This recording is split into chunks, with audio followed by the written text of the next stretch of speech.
the mob. It's a boutique street gang at this point. It's not even a fraction of what it once was. You know that because they're all on YouTube. Those mobsters in Canada would never be on YouTube. So now it's just, you're a rat. He's a rat. For me, cooperating, it's been nothing but upside. I mean, to me, it's like, that was the best decision out of a series of long bad decisions. This was the right one. Man. I interviewed the most inducted members, more than Vlad, more than PBD, I think 9 at this point. So I'm just really fascinated by like how it kind of coexisted with the Italian American culture. But again, I also like the business aspect. People like, well, how can you interview an informant? I don't care if they're an informant. Well, why do they inform? I look at it this way. I have a company. I hire the wrong person. That shit's on me. I hired the wrong person. Yeah. I can't say, well, they were a bad employee. Well, I picked them. Right. And I pay the price. So I don't look at the informants being necessarily the bad guys. It's the people that made them or the people that brought them around where they had a blind spot towards them, and now they pay the price. Well, and it's like we talked about this last night where it was like, okay, like, that informant's walking around. Yeah. Like, there were, to me, like Omerta, Yeah. right? And I actually remember, I forget, who wrote The Godfather? Mario Puzo. Puzo. Yeah, he wrote another one called... was Goodfellas. Oh, okay. Well, he wrote one. I think it was called Omerta. Yeah, and he talks about the whole thing where it was like, part of the kind of like what we talked about last night, where it's you get arrested, you go to jail, we make sure you're okay, Correct. we make sure your family's okay, correct. We pay for your lawyer, will we help you out? You don't say anything. Yeah. That's not what's happened. But that's not what happened. Like everybody forgets about that. Correct. Now it's just keep your mouth shut. Yep. Keep my mouth shut. My family loses their house. My kids everybody ends up on food stamps. My wife's got no money. Yeah. I got no money in here. There's no support. And all you guys are, but then it becomes the threat of if you snitch, you'll get killed. Correct. But now you don't do that either. Yep. So now it's just, you're a rat. He's a rat. Okay, great. It's like for me cooperating, not that I have anything to do with the mob or there's any kind of code with my whole thing, but it's been nothing but upside. I mean, to me, it's like, that was the best decision out of a series of long bad decisions. This was the right one. Man. Well, so if you unpack that a little bit, right? The construct as is, right? So if you look at it and you're a criminal, right? Because you were a criminal.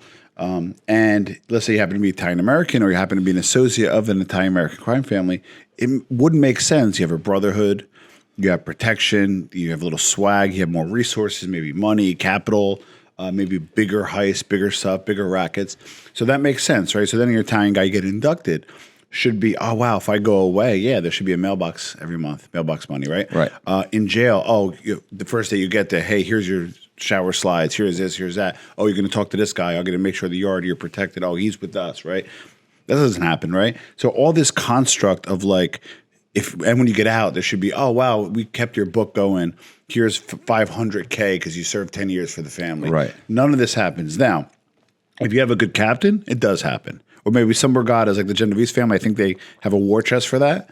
But a lot of these guys that manage a war chest, they mismanage it or they keep the money because of greed. So what you sign up for, especially the American mafia, which is different than the Italian mafia, which we'll talk about in a minute, if you will, they fucked it up. They were so powerful, they were able to influence presidential campaigns. When I interview current mobsters, I'm like, hey, did you have a local politician on the hook? No. Oh, did the Lucchese family have this guy as their no? Then what are you guys doing? All right. You know what's so funny about that is that if you asked me, did you have a local politician? You did. Well, that's why I brought it up. Yeah, you did. I did have a local. I actually had several local politicians. I actually donated to the mayoral campaign to both sides. Yeah. I mean, we went to all the functions. Correct. Like I had accountants, I had doctors, I had lawyers, I had police officers. The police officer, one of several police officers I worked with, where I was doing fraudulent loans for them and getting them cash back. Right. Luckily, I was doing that because one of those guys is the guy that came to me and said, FBI's coming to arrest you. Yeah. To be honest with you, that really ultimately went bad. I should have just been arrested. I'd been better off. The point is that but if you talk to one of these guys, like they don't have any of that. Correct. They're basically just shaking down people and running books and hoping not to get caught. And because so if you really think about it, right? So the American mafia kind of at one point had some utility, right? So, for example, you were in Bensonhurst, Brooklyn, Howard Beach, Morris Park, Bronx, even Lisbon, New Jersey, right? And God forbid your sister or daughter got like sexually assaulted. Right. You go to the cops, this, that. Well, they have to follow the law. What First, can they really do? You go to a local wise guy. That stuff's to take care of, right? There would be like honor killings. Right. Or there'd be honor beatings. So this stuff was expedient. The mafia is much more expedient than the government. You know that. So the problem is the Italian-American neighborhoods basically dissipated. So now they no longer had like kind of that local strength because there's really no super Italian-American neighborhoods around anymore. If there are, they're not as mobbed up. So then it's like they didn't really evolve. And because they didn't evolve and you had RICO and you had informants, that's why they are where they are today. Yeah, I was going to say, I forget who I talked to. They were saying that John, or maybe it was a documentary where they were saying like, listen, that John Gotti, well, first of all, RICO destroyed the mob, right? But they also were saying that John Gotti did more damage to the mob than the law enforcement ever did. I actually disagree with that. I'm going to tell you why. Because don't get me wrong, he should not be on Time Magazine and he should not be talking to the media. But it's like a train, right? A train's going 100 miles an hour, and you slam on the brakes. There's going to be inertia for a while before it stops. Right. There was 2 critical cases in the 80s, actually 3, but 2 to name real quick was the commission trial, which got rid of all the major bosses, right?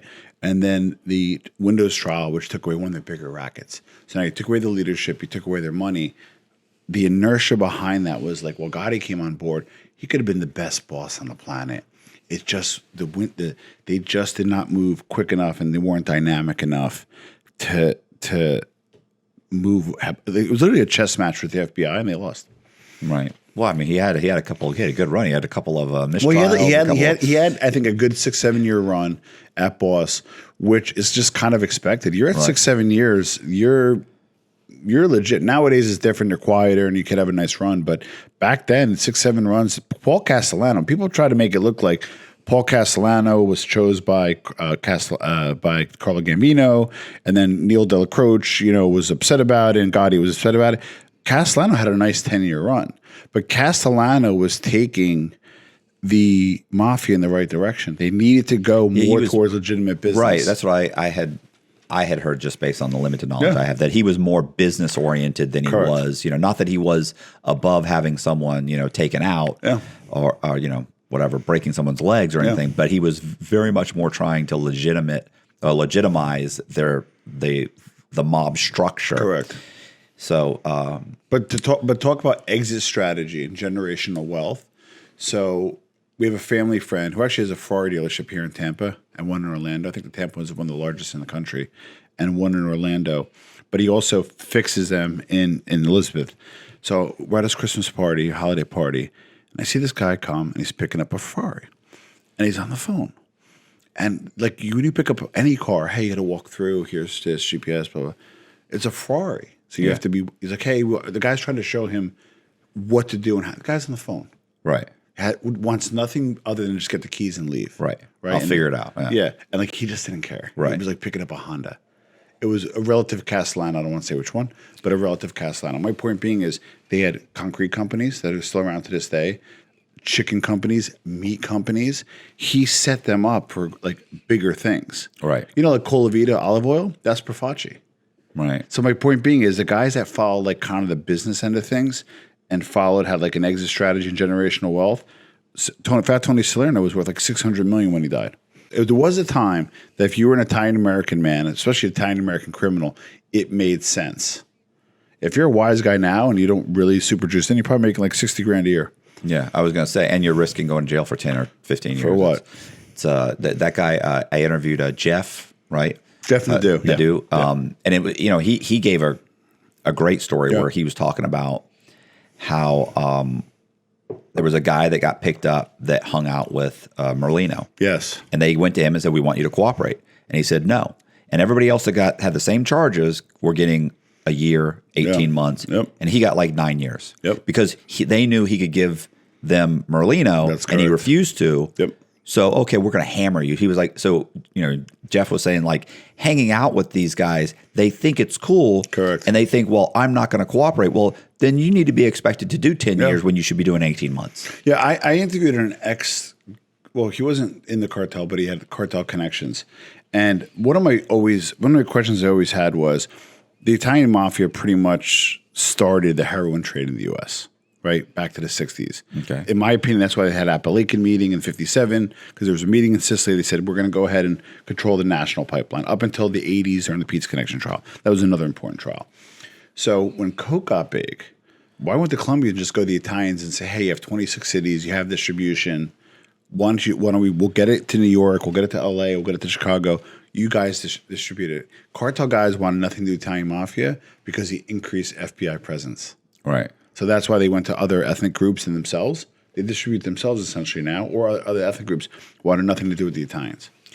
Which was a big opportunity. I don't condone drugs. Drugs have personally devastated my family's life. But from a business perspective, I think the Italian mafia lost out because they did not get involved with drugs. The 'Ndrangheta, which is in Calabria, they got involved with Coke early, and now they make $50 billion a year.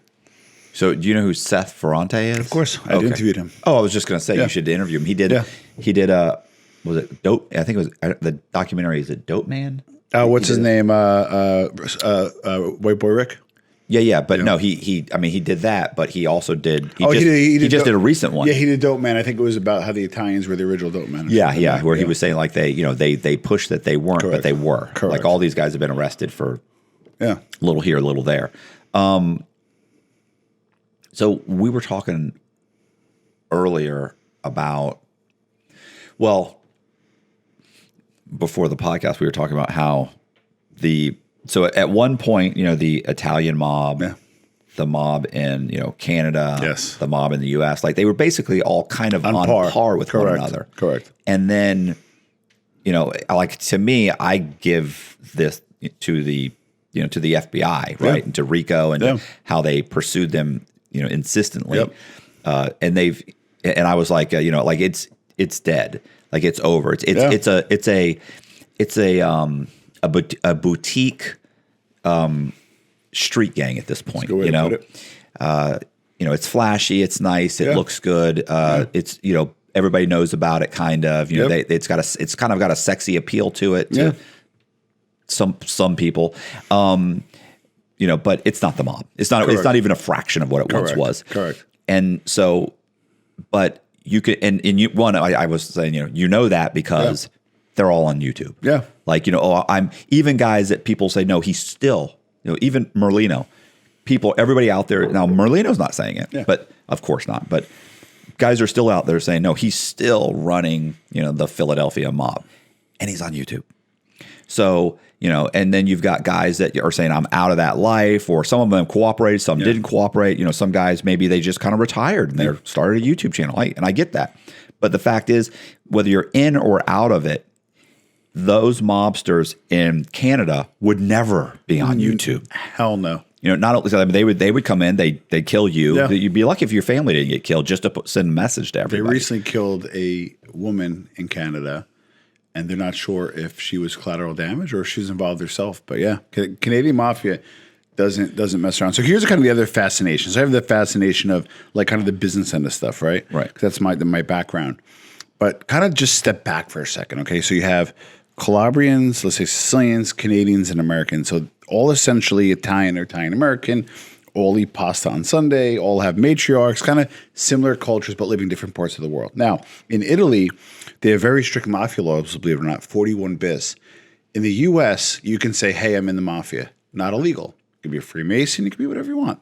Now, you can't participate in legal activities, but you can't be in the mafia. In Italy, if you're in the mafia, you're arrested just for being in it for mafia association. And they throw you in special jails and they restrict your rights. So in Italy, they actually have harsher laws. In Canada, the laws are much more lax, but similar to America, we're detached from the motherland, kind of Americanized or Canadianized, so it's a cultural thing. So as the Americans waned, the 'Ndrangheta became the most powerful criminal organization in the world. The way they did it was first by kidnapping. In the 80s, they would kidnap anybody who had money. Gotti, his grandson. Oh, okay. They kidnapped his grandson. Right. And they negotiated whoever was down to, I think they wanted, let's say $1 million or $5 million or whatever back then. They negotiated a certain amount because that's how much Paul Gotti could write off on his taxes. Right. Yeah. and then the little bit that went over, he got it as a loan to the father, who was the father of the kidnapped son, and at an interest rate of like 10%. So it wasn't like, hey, here you go to save your grandson or our grandson. Right. It's I can write this off, and you got to pay the loan to the rest. But the mafia knew that. The Calabrian mafia knew that. So they made their money off of kidnapping to the point there was actually in the Italian newspaper a section called the sequester. So there was sequester season, which is kidnapping season, where there were so many kidnappings to the point that it actually made national news, and it would say, hey, here's other people that are currently kidnapped. Wow. And they were all held for ransom. People paid them, otherwise they would kill them. So they made the money off of kidnapping. Once they became wealthy from that, the Sicilians controlled the heroin trade, the Sicilian mafia, the actual Sicilian. And they realized heroin customers, they die. Right. And it's not good. And they're poor. It's not a good business model. And they're lowering the economic scale. Right. What do cokeheads do? They got money and they come back. Yeah. They come back again and they give it to their friends. So they got really early on in the coke to the point they actually built a port in Giotto.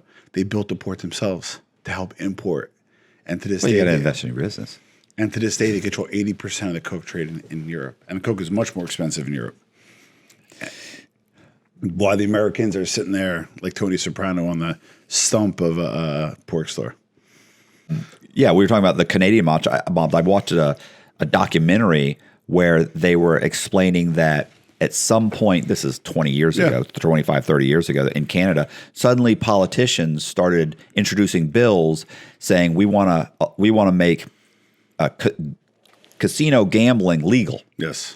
And you know, the public came out, no, and then they have these hearings where they explain to the public, no, it'll be good, it'll bring in business, it'll bring in jobs, it'll bring in, and they're saying we don't want it, and so you have some people obviously that do want it, but the locals are like, not in my neighborhood, not in this city. So, but eventually those bills pass, and those casinos get built, and then within a year or two, when their taxes are going through and they're being audited on a regular basis, they start to realize like these places are making there's a ton of cash going through here, and it's not making sense based on the statistical data that we have, like how many customers they have and what they're people like. This isn't quite making sense, and they realize after about 3 or 4 or 5 years that hey, this is a money laundering operation. And then when there's a huge investigation, they come in and they realize that what actually happened was the cartels went to the mob in Canada. The Canadian mob in Canada had the political connections to force to ask these or request that these bills be written so they could get the laws changed, so they could build casinos, so they could start laundering money for the cartels through the casinos. And it was like the long-term plan and the intricacy and the that's something that at this point in time, probably even 10 or 20 years ago, because what are we, 2000, or we're in 2024. So, that the U.S. now the mob in the U.S. would have had that in the 50s, 60s, 70s, 80s. They had that, obviously. That's right, big time. But Atlantic now City, they don't. Yeah. Well, so again, if you kind of unpack that a little bit, and you had some great guests on that probably know this better than me, but when you get the coke over to Canada, sometimes the hard part is getting the money back. Right. So what you need to do is, again, they need institutions, right? I think HSBC got tripped up in the U.S. So now they're hooked up with casinos. They did a smurfing. I don't know what that is. That's when I get my 5 cousins and I give them literally $10,000 to go gamble. They go to the window at 900, cash out that money, put it all together, boom, that's 50 grand right there. Right. But it's done at scale, believe it or not. So when that's done, is they kind of launder the money and help launder and legalize that money to be used. Even gift cards, believe it or not. That's why when you go to the store, not just because of the scammers online, but they were using gift cards to launder money as well, believe it or not, at $500 each. It adds up after a while. So point being is, the Italian mafia in Canada, again, is much different than that of the U.S., and it's kind of split into 2 parts. First, you have the traditional Rizzuto family, which Vito Rizzuto was smart. He recognized that not everybody was Italian, that Italians didn't control the streets. Right. But to control the streets, you need to control the distribution. So he controlled the distribution of drugs, along with the Hells Angels, the Haitians, the Irish, and other street gangs to kind of work as a consortium to run the business and control the drug trade in Montreal. Then you had the Ndrangheta, which is an offshoot of the Colombian organization, and they literally, the Camiso clan is probably one of the most powerful clans, not just in Canada, but maybe in the world as a clan. They got tripped up about 4 or 5 years ago, and they took like 17 high-end cars, 5 Ferraris, $4 or $5 million homes, millions of dollars in jewelry. Somehow they got off on a technicality and they had to give it all back. But mafiosi here in the U.S. aren't running around with Mercedes, Ferraris, Bentleys, Bugattis. They don't have that, but there they did. So they got off, I think, because they had institutional power. But my point being is the Ndrangheta are the big money makers. The Rizzutos are also big money makers to the point that they actually usurped the 5 families in New York by power and by financials. So I by far. I have a money laundering story. Shoot. Shocker. I have a not me. I have a buddy. Yeah. Although I did get hit with money laundering, but they dropped it. So it's like obviously I have. What are we talking about? It's illegal money. I have to get it out of the bank. Yeah. So what happened was I had a buddy of mine's dad who retired, and he's retiring.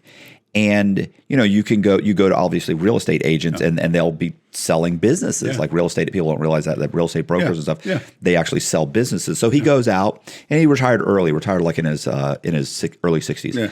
Got a payout. There was the bank he had been bought out, and it's like, hey, if you retire early, you get a bigger bonus. I'll take it. So he goes. I'm a banker. I know what I'm doing. He goes out and he starts looking at different businesses. One of the businesses he found was a laundromat. Yeah.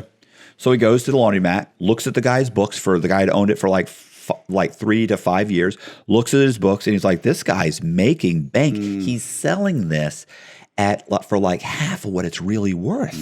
So he gives him like $400,000 in cash when it's worth like $800,000. Yeah. It's banking. And he buys it, and literally like the first month it's already losing money, a lot. Yeah. And the next month it's losing. Yeah. And then so he fires some employees, and then he goes in and he starts working some of the hours himself. And then the next month it's losing. And then he eventually, after 6 months to a year, he gets it to a point where it's breaking even, but it's certainly not making any money. And he's dumped like $300,000 or $400,000, whatever it was, into it. Yeah. And within a year and a half, now he's using his pension to make the payments. That's crazy. And he went, you know what? That's it. And after 18 months, he closes it. Wow. Completely closes. Like he sells the machines off. He's like, it's not happening. Pennies on the dollar. And doesn't know what happened. And I don't get it. And I worked so hard, and I don't understand. He lost this massive payout. Well, right on something like that. That's obviously, so when somebody's selling a business so cheap or inexpensively is a red flag. That's part one, right? And then number 2 is, even in this day and age, to pay somebody that much cash is also another red flag, because they probably deal in cash themselves. Right. So it's like, oh, I'll give you $50,000 off if you pay cash. Another red flag. Right. Well, I was going to say, once again, I don't know whether it was 50% off, whatever it was. It was a great deal. Yeah, no, but that's the first red flag. But the second is, especially when you put out that kind of money, you actually say, hey, you know what? I want to hang out for 2 weeks, right? And just sit in a chair, grab a newspaper, grab your phone, and just hang out for 2 weeks. Another thing is, first of all, why would you go into a business that you've been in banking for your entire life? Yeah. Like, you don't suddenly say, I'm going to open up. Everybody wants to open a restaurant. Yeah. What are you talking about? That's right. That's why most of them fail. You have no experience owning a restaurant. Yep. You open one, and within a year, 6 months to 2 years, within a year to 2 years, the cook is they go under. That's right. They go in. You don't know what you're doing. Anyway, so what happens is 5 or 6 years later, keep in mind, this guy's been doing this for the guy he bought it from has owned dozens of these things. Yeah. And he tends to, now he doesn't know this at the time, but 5 years later, he realizes this guy's now been doing it 15 years, 10 prior, 5 since. 15 years. One day he opens up the newspaper. He's been indicted and he's been arrested for money laundering. Money laundering. He's been taking drug money and laundering it through the laundromat and doing the books correctly. So it looks like the business is making a chunk of money. Recognizing the revenue, and he's doing it for very little cash, because his long-term goal was, I do it for 5 years, I put it on the market, I sell it, I make myself Correct. 500. I said whatever I was making in general and that money. Yeah. Plus charging whatever I'm charging to launder this money. Yep. But eventually what happened was, this guy got busted, talked about this guy, who talked about this guy, who talked about how they're laundering their money. Yeah. They just washed him for a little bit. But look what happened to my buddy's dad. He lost his payout, his entire inheritance, and he's living on Social Security. And he had to claim bankruptcy. Jeez. You're now 62, 63 years old, claiming bankruptcy, and you're basically living off of Social Security and a small pension. Well, and if you think about it, the guy that sold it to him, he's got his money. He'll probably go to jail, do some time, and probably give up some money. But that's the other thing too. So even if you're in the money laundering game, with forensic accounting nowadays, so the old days you would have the laundromat, and then the cartel or whatever would have a linen company, so you'd pay them. Or vendors, you'd pay out vendors and that kind of stuff. But then nowadays they do like forensic accounting. They'll follow the money trail, and a lot of these companies are shell companies that are closed down by the time they check them out. So you're on the hook. Mm-hmm. And number two, then you have to come up with that money. And if you weren't good with your money, now all of a sudden you go to jail, 10, 15 years. But they'll say, okay, you made this, and they'll inflate it, that. They'll say, oh, you made $15 million. These are all ill-gotten gains. You owe us $15 million, and you have to go away. What are you going to do? I'm going to squeeze you. So it's not even profitable in the long run. All right. Yeah. Yeah. And it crushed this guy. It crushed That's my buddy's sad. dad. That's sorry to hear that. So it's funny too, because it's like in real estate, it's extremely easy to launder money, Yep. And I'm surprised more of those guys don't get arrested for. But one of the big moves, especially like the Russian oligarchs and the Russian guys, is they'll buy apartments in Manhattan for $150 million. Yeah, and they leave them vacant, aren't they? They park it there, and then they buy cash, $150 million, and then take a loan against $150 million because you don't get taxed off loans, right? And then just make the payments. And it's legal. All that's tax deductible. That's insane. It's wrong business. So, all right. So you started the channel. Yeah. You're interviewing these guys. Yeah. You interviewed Michael Franzese. Yeah, 3 or 4 times. Yeah. I was going to say that the one of the Franzese, I don't know which one I watched, but I remember he was saying if the mob was, because he was basically saying the mob is it's there, but it's nothing like it was. Correct. And he was saying if it was there, he's half the stuff that's going on in the streets wouldn't be going on. There wouldn't be the drug dealers on the corner. There wouldn't be. So yeah, I see that they at one point that was a benefit. Yeah. It's just not happening anymore. It's like the spiders eating the flies. Right. And now everybody's on the internet arguing, fighting it out over YouTube.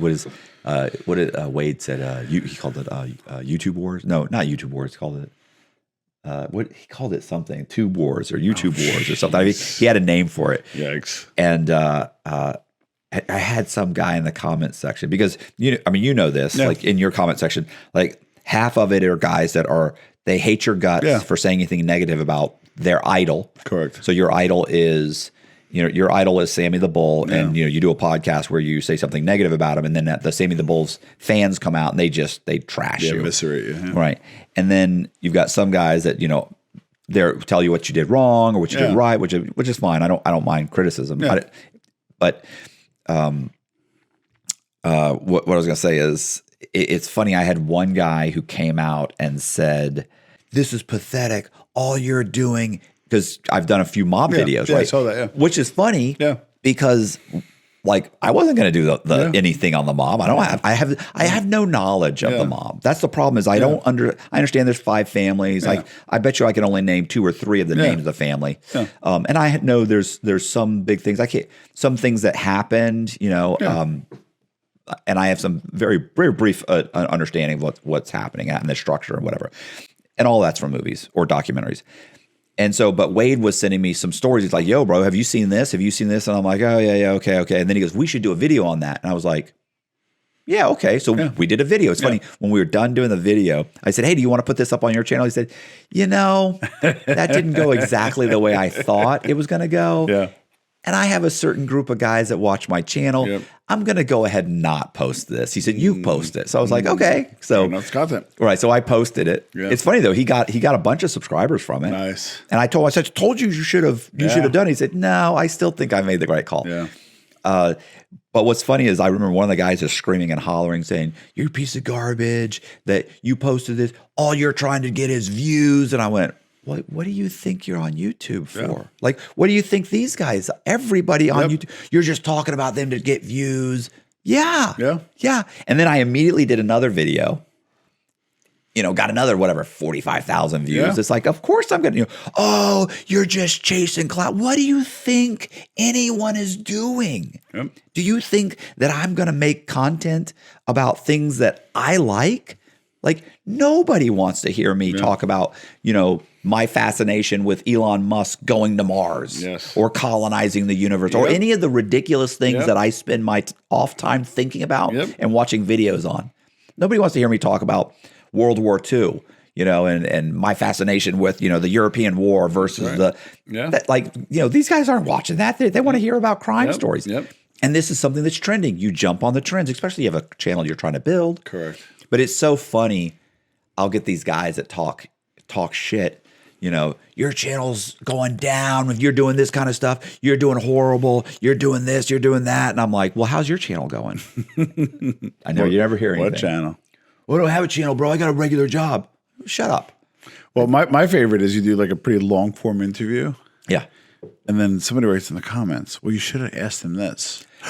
Come back to New Jersey. Right.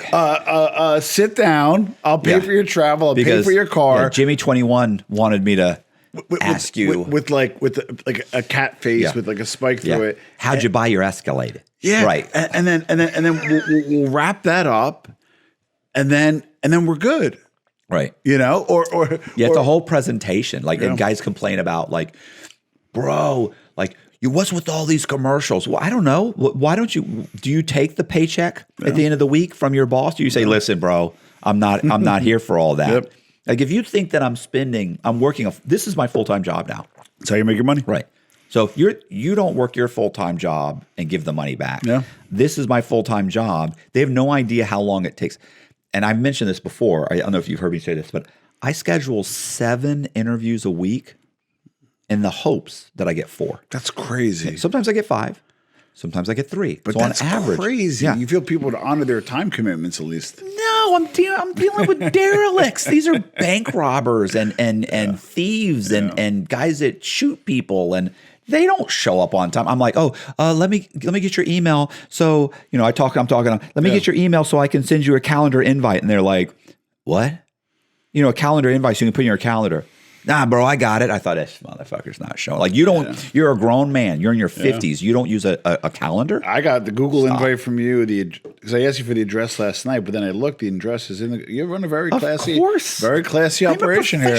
There you go. I just but let me ask you a question though. So I like to think a reasonable person. I'd like to think right. So when we talked, I liked you right away. I knew of you. We had a lot of mutual guests. I wanted to come down in person. You saw, we're staying at the Hard Rock. We had a great dinner last night at Burns. We had a nice time. Yeah. I'm committed to this. Yeah. And I'm a reasonable person. We all have things. I have 4 kids. I could be at home, but I wanted to be here. So the fact that a bank robber is snubbing you and can't jump on a Zoom, it's just, I don't know. That's crazy to me. Well, what's so funny is it's like you've got a guy who's, you would kind of think he's in the upper crust of, he had a criminal career, but now he's kind of changed his ways. And they just can't seem to make it here. They have 1,000 problems. They've got, and then you've got some other guy who's a rapper who's selling crack that went to prison 4 times and gotten 3 police chases. And he's a maniac and he's on point. You know what? I told you this the other night. I've been, guys that hold themselves out there as professional podcasters and professional people. Prior to being a professional, I was a professional real estate agent. I was a professional professional that. I owned a stockbrokerage company. I'm a professional person. And I pitch myself as a professional. Correct. Ghost you. They send you emails, definitely interested, want this, absolutely, blah, blah, and then they just ghost you. Because they're full of shit. And then you've got someone like this guy, Big Herc. Yeah. One of, not probably the most, but one of the most professional people I dealt with. He and I have had, words. Yeah. But this guy, there wasn't one text message, one email, not one phone call that wasn't responded, not one. I mean, he was, even after he and I had an interview, that went horribly wrong, Yeah. which is hugely complicated. I mean, Always good hilarious. content. Right, great content, but like it went bad even after that. Like this guy was furious when they left. He was furious. Yeah. Even after that, when I texted him, "Hey, bro, can you put this on in the description?" Yeah, no problem. "Hey, man, can you do this?" "Yeah, I got you." Even afterwards, he's still responding to, like, that's a professional. Yeah. You may not like me as a person, but I'm a professional person and I will respond. Even if I'm going to tell you, go fuck yourself, I'm going to respond to you. There's 3 type of meetings I'm never late for because it's just been my experience. 1, anybody former military, they're always on time. Number 2, former mafia guys, even associates are very on time. And number 3, anybody who spent any real time in jail. They're never late. Yeah, well, you text me. You got to be in your cell at 4. You text me yesterday. It goes bad. Well, my wife's getting ready. She takes a little bit to get ready, and I'm like, we need to be on time because he will be there early. And you text me at like 45 minutes before. No, about like an hour before, and you're like, we're here. No, it wasn't. What time was our reservation? 10:15, but I think you texted me at 9:30.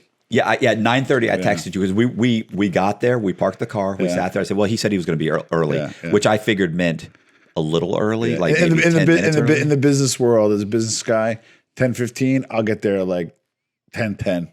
Right. To me, my dad always said, being on time is being 15 minutes early. Yeah. He's like, and that means if you're not early, you're late. Right. I'm like, well, what if there's traffic? You should have accounted for that. Yeah. All of that needs to be, if you're earlier than 15 minutes, it's only because the things that you accounted for didn't happen. Well, so exactly. So again, like because of the nature of the podcast and just people that I know and friends, even associates personally and professionally, again, if you're in the military, we're in the mob or incarcerated at any given point, I try not to be late because those people are never, ever late. Yeah. Yeah, in prison it could go bad because nobody's suing each other in prison. Yeah. So you don't want anybody talking bad about you in prison. So there's all. It's amazing how amplified normal behavior is in prison. How badly and quickly it goes bad. Well, because there's not much else going on. You have to maybe focus on whatever drama is there. No. Well, and the only thing the only thing you have in prison is kind of your reputation as your currency. Yeah. Right. So it's if something goes wrong, then you've got to. You either have to take it. Now you're kind of just being punked out. Like you're just anybody who can talk to you any kind of way. I got a business idea for you. Okay. So you got now I don't have like that much money, but you got guys that have more money than me that are a little crazy, right? Like they're business guys, alpha guys, maybe played professional sports or even college sports and other gazillionaires, right? I wanted to create a hotel that's an actual jail run by former prisoners. Right? Former prisoners, former law enforcement, and like there's safe word to the safe word. So like there's legit, like you're being incarcerated, like you pay like $50,000, you get there for like a week, and you are in jail. There's people that would pay for that, especially the Japanese. Especially the Japanese. Who's going to put the money up to do it? Especially the Japanese. Well, that's the only thing. If you want like those brick and mortar is a little expensive, so maybe the cap cost will be a little high, but I do think people would pay for it. I was thinking about this. I want an actual people will pay for the jail experience. People will pay for that. You have to do that somewhere that's kind of over where the fairgrounds is, close to the Hard Rock. Yeah. Because that way, because there's property there. Yeah. You could build there. They are close to. They're about an hour. Major airports. And they're an hour and a half away from Disney. Yeah. They're 30 minutes away from Busch Gardens. Yeah. They're right next door to the Hard Rock. Yeah. So, but I want it like there's like a light safe word and then a real safe word. So like if you use this like a safe word, it kind of doesn't work. So you get really scared. You give them 2. This is the first one you have to use. It's a light one. So like you still we kind of honor it, but we don't. Did you see that the movie with it was Stallone was a guy that broke out of major, showed them where the loophole was, and he gets in there and it's going bad for him, and he's like, and he gives them the safe word, and they're like, "What are you talking about?" And he's like, "Oh my God, I'm really, this is fucked up." Yeah. You'd be surprised how many people pay for that. I think I'd be surprised. But I'd be surprised with anybody putting up the money to, because here's the thing: how many business ideas have been pitched where I look at, like some of them business ideas would be pitched to me and I think, great idea. Correct. But there are some of the biggest ones Yeah. are ones where if I've been sitting at the boardroom and you'd walk in and you'd said, listen, we're going to bottle water. Yeah. We're going to sell it at same places right next to Coca-Cola, and we're going to charge double. I'd be like, nuts. fuck out of Like here. you're nuts. Like, who let him in here? Yeah. You're fired, bro. Like, did you just waste the boards? That's your idea? Yeah. I'm telling you, we can make a ton of money selling water. Selling water? Yeah. That's the dumbest thing I've ever heard. Imagine like the Yelp review for the jail, right? You sit there for the week.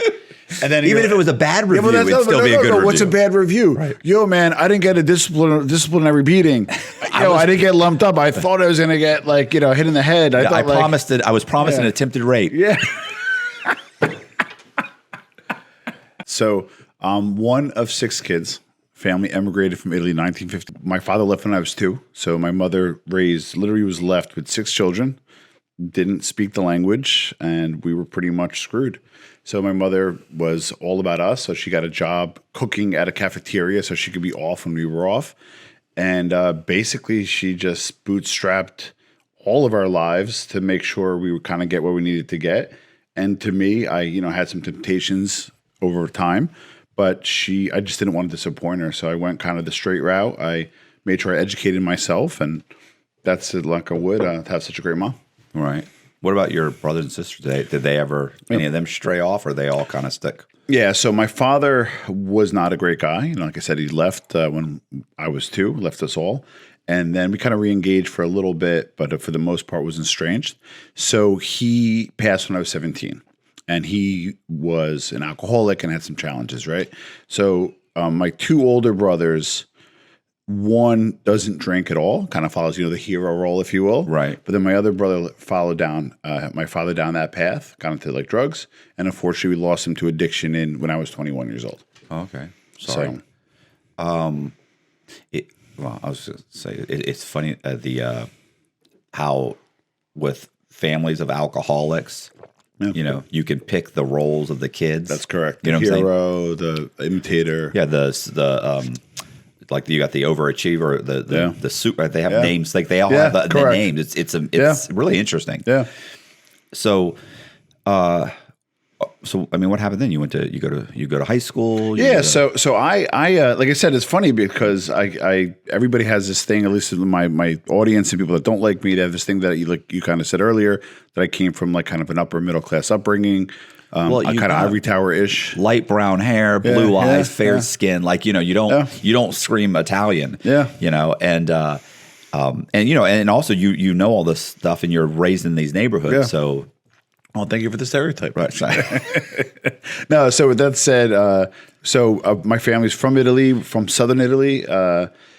From the mountains, so like we should be not dark because we weren't like from Sicily or the coastal areas, but yeah, usually you have dark hair, dark eyes. But my father actually had blue eyes, so pretty much everyone, all 5 children had blue eyes, except my sister had brown eyes. Has brown eyes, right? So we all have blue eyes.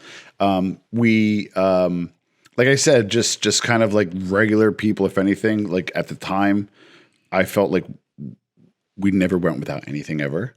But like looking back, being a father, we were probably like at best middle class, and like at best, but struggled. Right. Like really struggled. I mean, when I was a kid, I wanted to play saxophone. It was like $13, and my mother like made some excuse why we couldn't do it, and I thought like she was kind of being a jerk, couldn't afford it. Yeah. So I decided to high school years. I actually kind of wanted to do 2 things. One is I wanted to be self-sufficient because I don't want my mother to rely on me. So I actually like doubled up in all my courses so I could take a kind of work study in high school. And typically work study at the time, I don't know if they still do it, it's typically you go to do a trade, you go, whether you want to be a plumber or electrician, whatever that was. So I got into this company at the time, it was a pharmaceutical company, but I'm like, you know what? I really want to go to school. So I actually attended school full-time while working full-time. So I knocked out my degree in 4 years, my undergraduate degree in 4 years, but I worked an average of 50 hours a week. So I went at nights and weekends to school, and I went to nights and weekends at school, and I worked my ass off. And one of my regrets is there was a Saturday that I was actually at school, right? Because that's the only time I can go. And I went to school around my house, and my mother was home by herself. My mother had me at 44. Like I said, I'm the last 6 kids. There was a home invasion. She's in her 70s. My mother, talk about gangster. The guy held a knife to her neck and says, you tell me where everything is or I'm going to kill you. She says, you're going to do it anyway, so why help you? Right. Imagine a 70-year-old Italian mother, broken English, with a knife to your neck, and her saying, if you're going to do it anyway, we might as well do it because I'm not going to make it easier for you. So when I came home, everybody was over, and I was like, something's not right. And I was like, wow, like if I was home, because she was like making it look like I was home. Right. It was Saturday. I was like 28 or whatever at the time, 26 at the time. And I was like, damn, I'm trying to do better for myself and like try to like have a great education, try to like really like do the right thing. And then meanwhile, I'm not even there to help my mother when she gets home invaded. So like, it's always been like dichotomous for me. So after I got my undergraduate degree by working full time, I was at a company that would pay for it. So I went for my master's degree, something I always wanted to do. I like to kind of have my hands in both worlds. I like to understand how business works, like in practice and reality. But then I also like to learn the academic side. So you kind of like know how things operate and you can really kind of put together and win in the long game, not like the short term nonsense that a lot of people get involved with. Yeah. Yeah. I was going to say, you ever see those, I don't think most people in school or most kids in school realize that there's a long-term plan, there's a strategy, and your education's it's important, but I'll take a guy that's been doing it for 10 years in the field over somebody who's got a 2 to 4 year degree. That's right. I got out with this degree. Yeah, okay, but this guy's been doing it for 10, 20 years. Right. And to me, I was fortunate where I was at a company that would pay for it, so why not have both, right?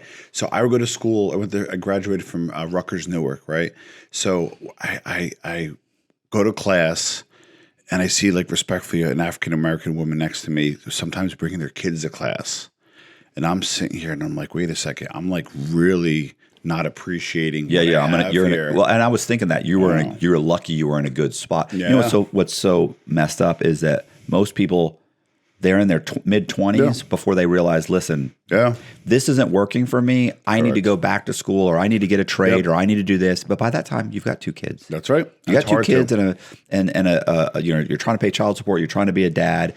You're trying to work full time. Your full time job's not cutting it. And now you're going to add on student loans and school. Like, man, like you should have been making these. These are the decisions that should have been made when you were 17 years old, and you already knew you were going down the wrong. Well, and then so for example, Rutgers, if you're in New Jersey, has a lot of different campuses, right? And at the time, I was dating a girl who was in the New Brunswick campus. So one time, I went to the New Brunswick campus again at 7:30 at night, tired, like shot, got to be up, 6 o'clock next morning. Had another class, I think, at like 9:30 p.m. And next thing I noticed, some dude walking in smelling like weed, kind of hanging out. Because that was like kind of the main college, and most people go full-time. Like, this is not for me. I need to go back to Newark. Right. I only went there because I want to be closer to the girl I was dating. But my point being is I wanted to be like around people that are struggling to get where they need to get. And I need to appreciate what I have as a result. Because my struggle was just time, right? Like, I could have went to school full-time, but I would lose out on opportunities in a career. I wanted to do both, and it kind of worked out. I then, to be honest, I got my master's degree, like I said, because like when I interview criminals, I interview a lot of criminals, we'll talk about that in a little bit, is the lack of exit strategy. When I go into any business that I get involved with, if I put $1 into something, if I have any effort or anything, I think of exit strategy even before I start. All right. And that's one thing I learned in business school. You always need to know your exit strategy before you start, because otherwise you're not going to do it forever, right? Right. So that's one of the things I learned, and for the most part, I had some exits that were pretty profitable, and I'm working on some stuff to hopefully exit soon. But that's one of the things I learned. Yeah, I was gonna say, like, to me, everything I've done since prison has been like, okay, I'm doing this because it's moving me towards this goal. That's correct. It may not look like it's doing much at this moment, but it's moving me, and it doesn't. And half the stuff I'm doing cannot work at all. It doesn't matter. Yep. But if half of it does work, it's moving me towards my ultimate goal. That's correct. And it's, I've been lucky so far that I'm trudging along. Yeah. But I don't think most people think that. Most people think about, this weekend. They're in it for the short game. Yeah. You got to be in it for the long game. You have to put mechanisms in place to make that happen. You have to be patient. Yeah. Like of a small company, but a marketing company. And on my team, we say fire bullets before fire cannons. Think about if like we were on a pirate ship and we were getting invaded. You only have so much gunpowder, right? Right. So if you start shooting cannonballs, you'd be out of gunpowder, we're going to get invaded. But if I start shooting bullets, and once I hit the mark, That's when you put the resources out. That's when you take the extra gunpowder and start using the cannonballs. Once you kind of nail that pivot point, and then you double down. So you always got to experiment a lot. You're going to fail probably 90% of the time. But once you kind of get those wins, that's when you double down, and that's when you win. So how did that whole thing morph into where you're at, now? Like you started working for the pharmaceutical company. Yeah, so I did that. How long did you do that? I did that. Pharmaceuticals I did for 15 years. And then I got into... Wow, how old are you? I'm 48, just turned 48. Okay. Yeah. Sorry, I didn't know. Yeah. You thought I was older or younger? Well, I thought you were. I thought you were older. I thought you were in. No, I thought you were in your 40s, but you just threw 15 years, and I'm figuring you're got to be at 25 by the time. Remember, I started when I was 17. Yeah, but I still, for some reason, think of when you graduate with your master's degree, it's around 25. Yeah, I graduated my master's, I think, at 26 years old. Yeah. Okay. Yeah. So you just threw 15 years on top of that. I thought. But remember, I went concurrently. I literally worked full time while I went to school. I literally worked no less than 50 hours a week while I attended either an undergraduate and graduate. So I did 15 years with the pharmaceutical company, and then I actually got into aesthetics. I used to sell Botox and fillers. Okay. And people were like laughing at me. My Italian family was like, call me the Botox boy. But it's a cash-based business. Yeah. And when there's a cash-based business, they pay really good commissions. And like when I was a manager, my top reps were making like $400K a year. That's not bad. It's big money. Big money. So I did that for that's in New York. Oh, that's where I met a lot of 400,000 here in Florida. It's like you're like a millionaire. Yeah, yeah. It's like $1 million a year. Well, not just that. You get like expense accounts. You get sometimes cars to pick you up for events. They pay for your parking. They give you a car. They pay for insurance. They pay for health insurance. So the total package is actually somewhat higher. But interesting enough is that's where I met a lot of the celebrities that I met through that, because they would get Botox and filler from these plastic surgeons. Oh, okay. And that's where kind of like they want free product. You're the guy that has a free product. It's very like drug dealing, but in the legal sense. I was just thinking about there's actually a series on, I want to say Netflix, called something Pain or something, or not Pain, or Pain Scam or Pain Heist or something like that. I forget. It was about oxycodone. Yeah. Well, I will tell you a little bit about that. So I'm in the pharmaceutical space, right? So I think I started in sales around 26. Just got my master's, got into sales. I actually worked in the Bronx for a number of years. That's where I started. So I would sit there in the Bronx, and I'd be in a primary care office selling allergy medications. And the Purdue rep would be there. And I'm like, well, wait a second. You're like the oxycodone girl. What are you doing here? Right. Well, we're calling on primary care now. And I'm like, well, why? You go to pain clinics or ortho or I was going to say people that are in some serious pain. So their strategy and how they cause the we got to get them young.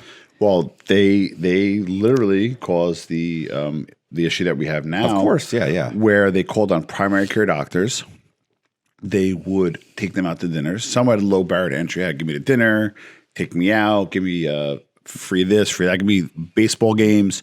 So they got a whole crew that way. But then the other way they do it is pretty smart. They would say, hey, Dr. Matt, you are a thought leader in your area. Like you're a primary care doctor in the Bronx, and you're half Medicare, Medicaid, and but meanwhile, this state was paying for it. Again, lobbying by the powers that be. So, you're a thought leader, and you're going to talk about how these can be used first line, right, for pain. Now they give you $1,000. They give you a car to go to dinner. You speak at a table with 2 or 3 other doctors. I was going to say, and we'd love for you to do a speaking engagement, and we'll pay you for the speaking engagement. Honorarium. Right. And then it's like, no obligation to prescribe the medication. That's right. Of course you're obligated. That's right. Well, you know what happens? We had data on what doctors wrote. So now you're a speaker for me. Right. And even at the local level as a rep, I control a budget, how many speakers I have, or the manager will be like, hey, use Dr. Matt a little bit more. So all of a sudden you notice you're writing more, but you start getting 4 or 5 gigs a month. Yeah.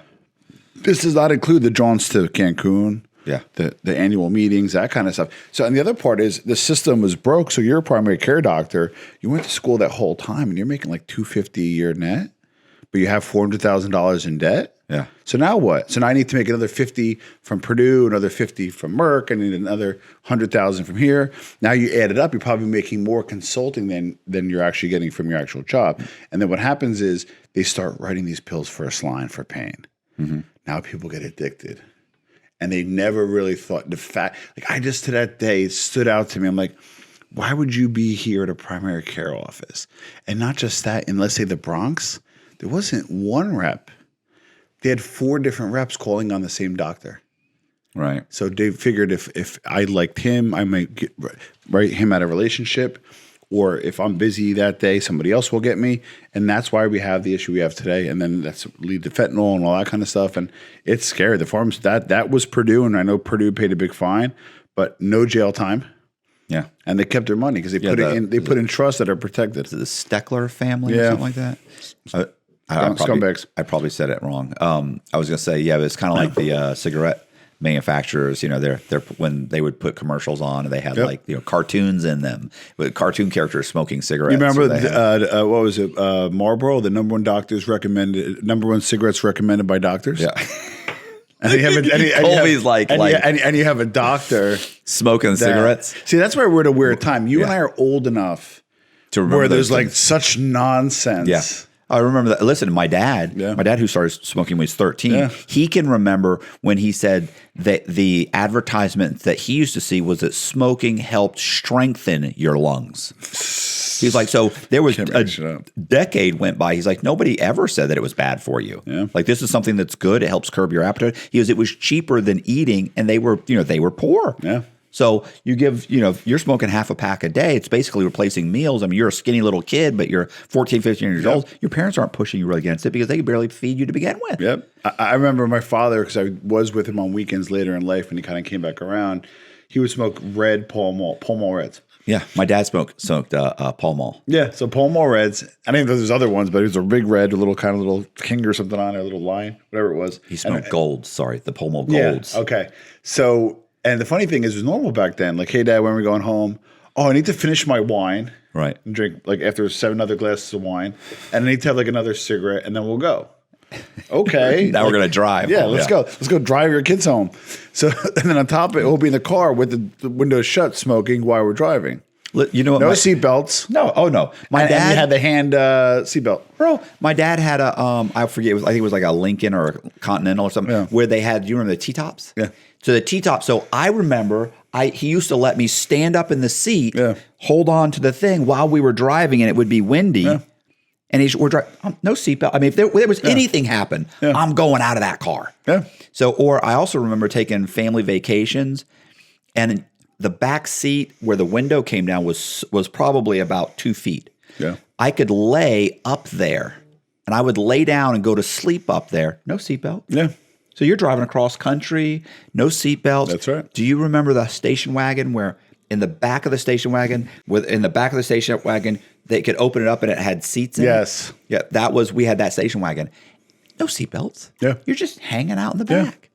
My father, he had a station wagon, and I remember one time, and I was young, there was kind of a stuff moving around in the back.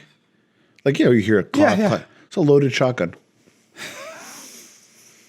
A loaded shotgun. Right. And he didn't hide it. There was no biometrics. I remember when I would go to his place, because he lived in Elizabeth, and not a great part.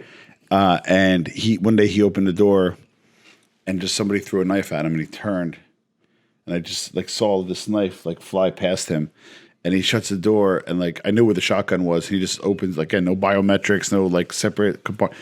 Opens up the closet, takes out the shotgun, and starts walking on the street looking for these people. You can't make this shit up. Those were the days. Right. So you're in the pharmaceutical. Yeah. You go, what happens during that time? So why do you end up getting out of? Yeah. So again, the kind of 2 parts. So in the pharmaceutical, and I just noticed anything reimbursed wasn't making as much. So I was a pharmaceutical manager at the time, kind of area director.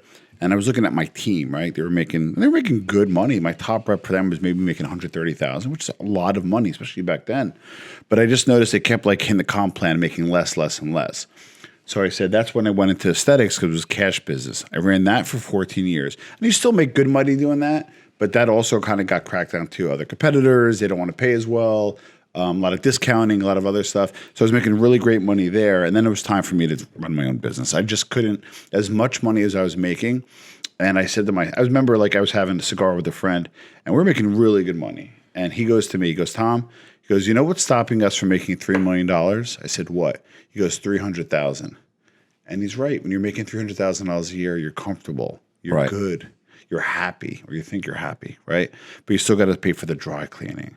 You're still W-2. You get crushed on taxes. All right. You're expected to have lifestyle inflation. Those 2 or 3 weeks off or 20 grand vacations because you got to live the life because you're kind of hanging out with these doctors. Right. So there's like some transference going on. So you try to keep up with the Joneses. And I said to myself, if I want to make money, I want to make it for me. So I started a media company, marketing company about 10 years ago. Right. And what is a media marketing company? So I mean, what's a basic client like? So we're heavy in because we have connections in the plastic surgery space. You can never tell by looking at me. I'm like the plumber with the leaky pipe. So I should use my own people. But I like high margin stuff. Like, so for example, if you are a plastic surgeon and you're paying us, let's say $5,000 a month, we get you one boob job, you make your money back. So we like high margin customers. So we tend to be heavier in cash-based businesses and places that are higher margin, more on the, again, aesthetic and plastic surgery side. But we do other stuff. But then I kind of leverage that into some media properties. I own a large magazine in New Jersey called New Jersey Digest. We reach about 1.5 million people a month. And I have New Theory, which is the podcast and magazine. What does the magazine do? What do you? We have an online magazine that's mostly lifestyle. Oh, okay. Oh, I didn't know that. Yeah. I have about 4 to 5 different streams of income. 4 of them are passive, so that's why I'm able to do the show and that kind of stuff. But I have different irons in the fire. And you started a podcast In 2016. Yeah, okay. Yeah, we just figured that out, by the way, before you got here. We pulled up the app. The audio is terrible. Right. But I interviewed like Jordan Belfort, Gary Vaynerchuk. I don't know if you know him. I mean, it's funny. I don't really watch this stuff anymore. But when I was in the halfway house, forget it. Because it gets repetitive. Yeah. And then he started pushing like crypto and NFTs and stuff. It just seems silly. Travel Zoo. Yeah. So he was interesting because I interviewed him, and he was still very big. And so the wine library where his father was, he was speaking there.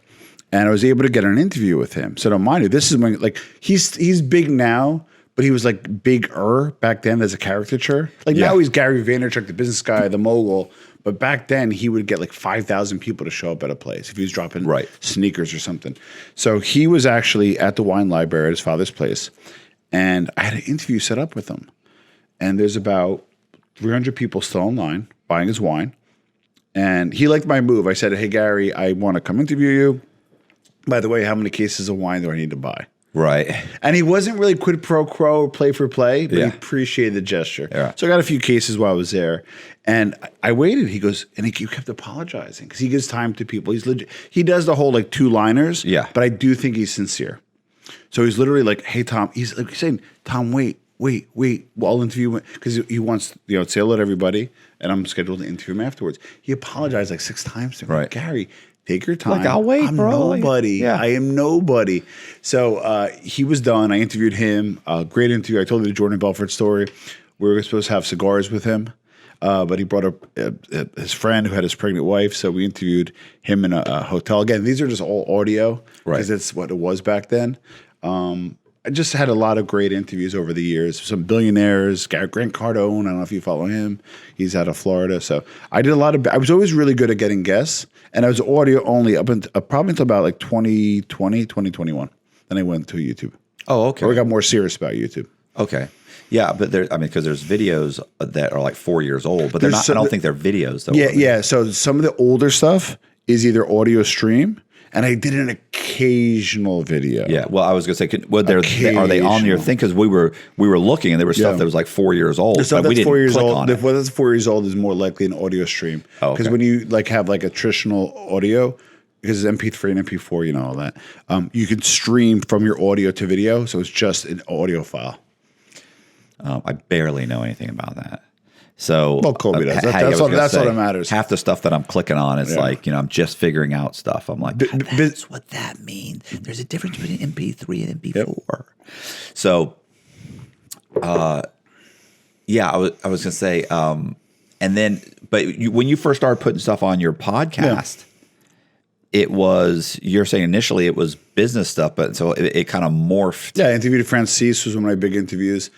Then I interviewed Johnny A. Light. So what happened I saw was whenever I do like a mob podcast versus maybe a regular, even successful, notable guy, even like Gary Vee, right? The mob podcast would do about like 5 to 8x higher, right, than the regular videos. Yeah. So then I was like, you know what? Let me start doing more mob stuff. Yeah. So I started doing that around 2020. I have a buddy named Eddie Sorales. Eddie Sorales is... It's a great name, by the way. Eddie Sorales? Yeah. He's funny. He's in Tampa, been in Tampa Heights, which is basically like Ybor City, Tampa Heights. Those are right around Tampa. They're almost downtown Tampa practically. So he's been in Ybor City and Tampa Heights. He owns a ton of real estate there. He's made gobs of money. He's bought up. So he's like a year older than me or a year younger than me, but we're about the same age. So he has gone, he's like, I can't even buy real estate in Tampa Heights. I can't do it. He's like, he said, not that he can't afford it. He said it makes him so disgusted with how high the prices are because he knows I bought that building for $40,000 20 years ago, and now it's selling for $750,000. Like I remember buying that building it was up for sale for $100,000, and I wouldn't buy it. Now it just sold for $1.5 million. Wow. Even the building he's in, I think he paid $100,000. It's probably worth about $3.5 million. The building he currently houses place out of. So Eddie went and started buying up property in, I want to say it's like North Virginia or West Virginia or something. Anyway, New Frontier, somewhere out in one of these areas. And this was a little town. So this was a little tiny town that had an industry. It's about 15 minutes away from the interstate. Yeah. And once you jump on the interstate, it's 30 minutes away from whatever the closest city is. So it had an industry. That industry closed down 20, 30 years ago. Like a foundry type town, yeah. So the town shrank dramatically. Then it sustained itself from retirees and whoever was living there. And it's slowly shrunk every single year. So he's able to go in and you're buying 2,000 square foot houses for $80,000 and $100,000. You're buying buildings. He just bought a motel for like $400,000, $500,000. It's like a 50-room hotel. He's like, it's $10,000 a room. He goes, it's already making up. We're already making $4,000 or $5,000 a month. Wow. So he's buying up this whole town. Yeah. And he's like, and I'm like, oh, that's great. That's great. He's like, it's great because it's so cheap. You can't lose. Yeah. He said, but it's a town that's dying. And he's like, and I'll make my money. He's like, obviously, I'm buying it. I do some renovations. I can easily sell it. He said, and he's always going to make money. The guy's brilliant. When it comes to real estate, he's insane.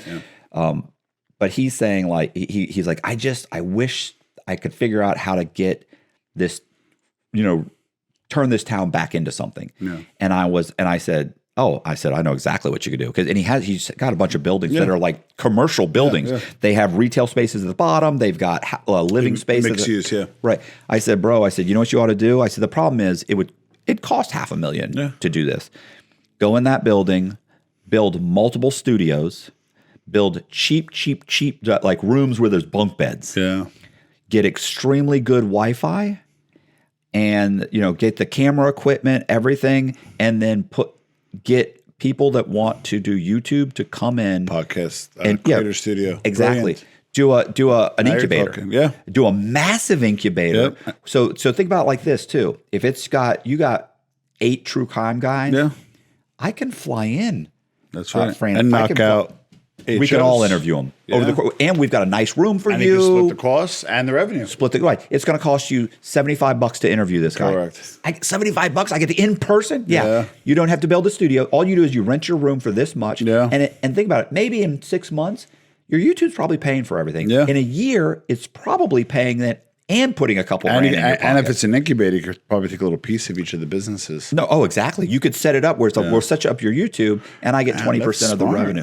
So how does it take long? And here's the thing too: you don't really have to, after the first year, you don't have to advertise, because part of these kids that are moving in, or these YouTubers, they're going to be talking about that place. Yeah. And then you're going to get droves of guys coming in saying, bro, I want to do it. Yeah. I don't know if you followed that, but there used to be like big TikTok houses in LA. Yeah. So that's kind of that, but for YouTube, but on the professional level. Yeah. I started using the studio, and great guy. So I invested some money there. And in his studio, he's doubling down on podcasting being the new escape room. So instead of like going out to the movies or going here, going there, guys' night out or girls' night out may actually do podcasting. So he's seeing people rent the studio as a one-off. So he sees it as kind of the new experiential thing, being podcasted. Or imagine having, for example, your grandmother and having a conversation with her and filming that. Right. And then putting it in a capsule and showing your children 20 years from now or whatever that is. So I think podcasting is unlimited if you do it the right way. That's super good. I like the idea of interviewing. Listen, I would, and I even asked my sister if I could interview my mom, and she was like, no. Wow. And my sister. That's tricky, because my mom, listen, I do my mom's voice. And whenever I do my mom and I do an imitation of my mom, like people die laughing. Yeah, she was hilarious. But I would, see, this is where kind of my interest would be. I would like to hear her standpoint and her experience as what she went through during your whole situation. Yeah, I don't even know that she would even talk about it because she just I don't even know that she watched any of those shows. Like my sister watched it and then she's like, "Oh, should I watch it? Should I?" And my mom would go, "No, Mom, you don't want to watch it." And she'd go, "Oh, okay." And really thank God my sister protected her from me. Yeah. And from that whole experience. But your mom came and visited you like every 2 weeks. Yeah. Yeah. But still you're just her baby. Yeah. That's all she sees. So God bless. I got another idea. And this isn't my idea. This is my buddy Treon's idea. Okay. Treon owns a bunch of gyms in Tampa. Sweet. Great guy. Treon has great ideas he never does anything with. He basically just runs the gym. Well, an idea is nothing without execution. Right. But he has good ones, and and then he can point to probably 10 of them and be like, "Yeah, that guy that did such and such." Yeah, I'm the one who gave him that idea. I'm like, why didn't you do something with it? He's like, I don't know, bro. I'm running the gym, and, So what his idea was, and I really thought this was pretty cool. He said, set up a table where people can come and have dinner. And they record. So it's a couple. Yeah. Like us last night. Yeah. We come, we're going to have dinner. We're all going to shoot the shit. Yeah. He's going to set up cameras, record the whole thing. So you bring the food, you get the order, whatever. You order it from pre-order from whatever, Outback Steakhouse. You bring it, somebody heats it up, somebody makes it all nice. They come in, okay, great. We sit down for 2 hours because we were there how long? We were like 3 hours, 4 hours. I think 4, yeah. Right. So you sit there for 3 or 4 hours. Yeah. A couple of lawyers joking around, goofing off, a couple of their wives talking shit, laughing and whatever. Periodically there's just going to be just a couple of couples talking. Yeah. Sometimes it's going to be it's not a good conversation. Yeah. Maybe it goes bad. Yeah. Maybe it's an amazing conversation. But you want to watch to see where it goes. Right. And you just once or twice a week you do that. Yeah. That's 3 or 4 hours of content. Yep. Filmed extremely well. Yeah. And you put that on YouTube. Oh my God. Think about it. The couple, they'll pay for the meal. They'll pay to be there. Yeah. So I'm going to pay an extra $200. They're going to pay for the editing. Yeah. They don't get anything other than to say, tell. We were on that show. Yeah, we were on that show. All right, this is and they're going to tell all their friends who now want to do it. All right, this is crazy. So I just interviewed, shout out to Kevin Interdonato. He just gangster movie Bastard Sons, good guy. So I was with him and our sound engineer. And I said something slightly different, but along those lines. I said, we create a YouTube channel that each week there's a new creator, but you can never be on more than once. Okay. So it's kind of something. You're saying food, I would say do a podcast. So it would literally just be the whatever channel. And each week you sign up and you pay to be on the channel and you control the content for that week. You have one show, 1 week, kind of similar to what you're doing, except you do food. So I thought of a very similar idea. So I think we should explore it. Yeah. Listen. And the people would pay to be on it eventually because, like, oh my God, that has so many subs. I want to be on that. Listen, I've had some horrible dinners, but I've had some great dinners. I tell you what, I interviewed this woman who was a former madam. Oh, you might want to interview her. She's actually great. Former high-priced madam who, listen to her whole business strategy was she's bringing women in from Brazil. It was South America. They come in for South America on like a 3-month visa. Oh. They escort for 3 months. They go back home with 30 grand, 20 to 30 grand. She's pocketing 20 to 30 on each one. Yeah. So they're coming in for 3 months, working her clientele, and then they go back. And they're thrilled. They show up there with $300,000. You show up in Brazil with $30,000. You're killing it, yeah. You're like, it's like 200 grand. Yeah. You know, they're buying a nice little condo and you know, and going back to school. So, and she's like, oh, I had girls they're coming back and forth every year, every whatever. They'll come back for 2 weeks here, 2 weeks there. So she does this. She makes a bunch of money. She goes to jail, gets out, marries her lawyer that I want to say he represented her. Oh, wow. Marries him.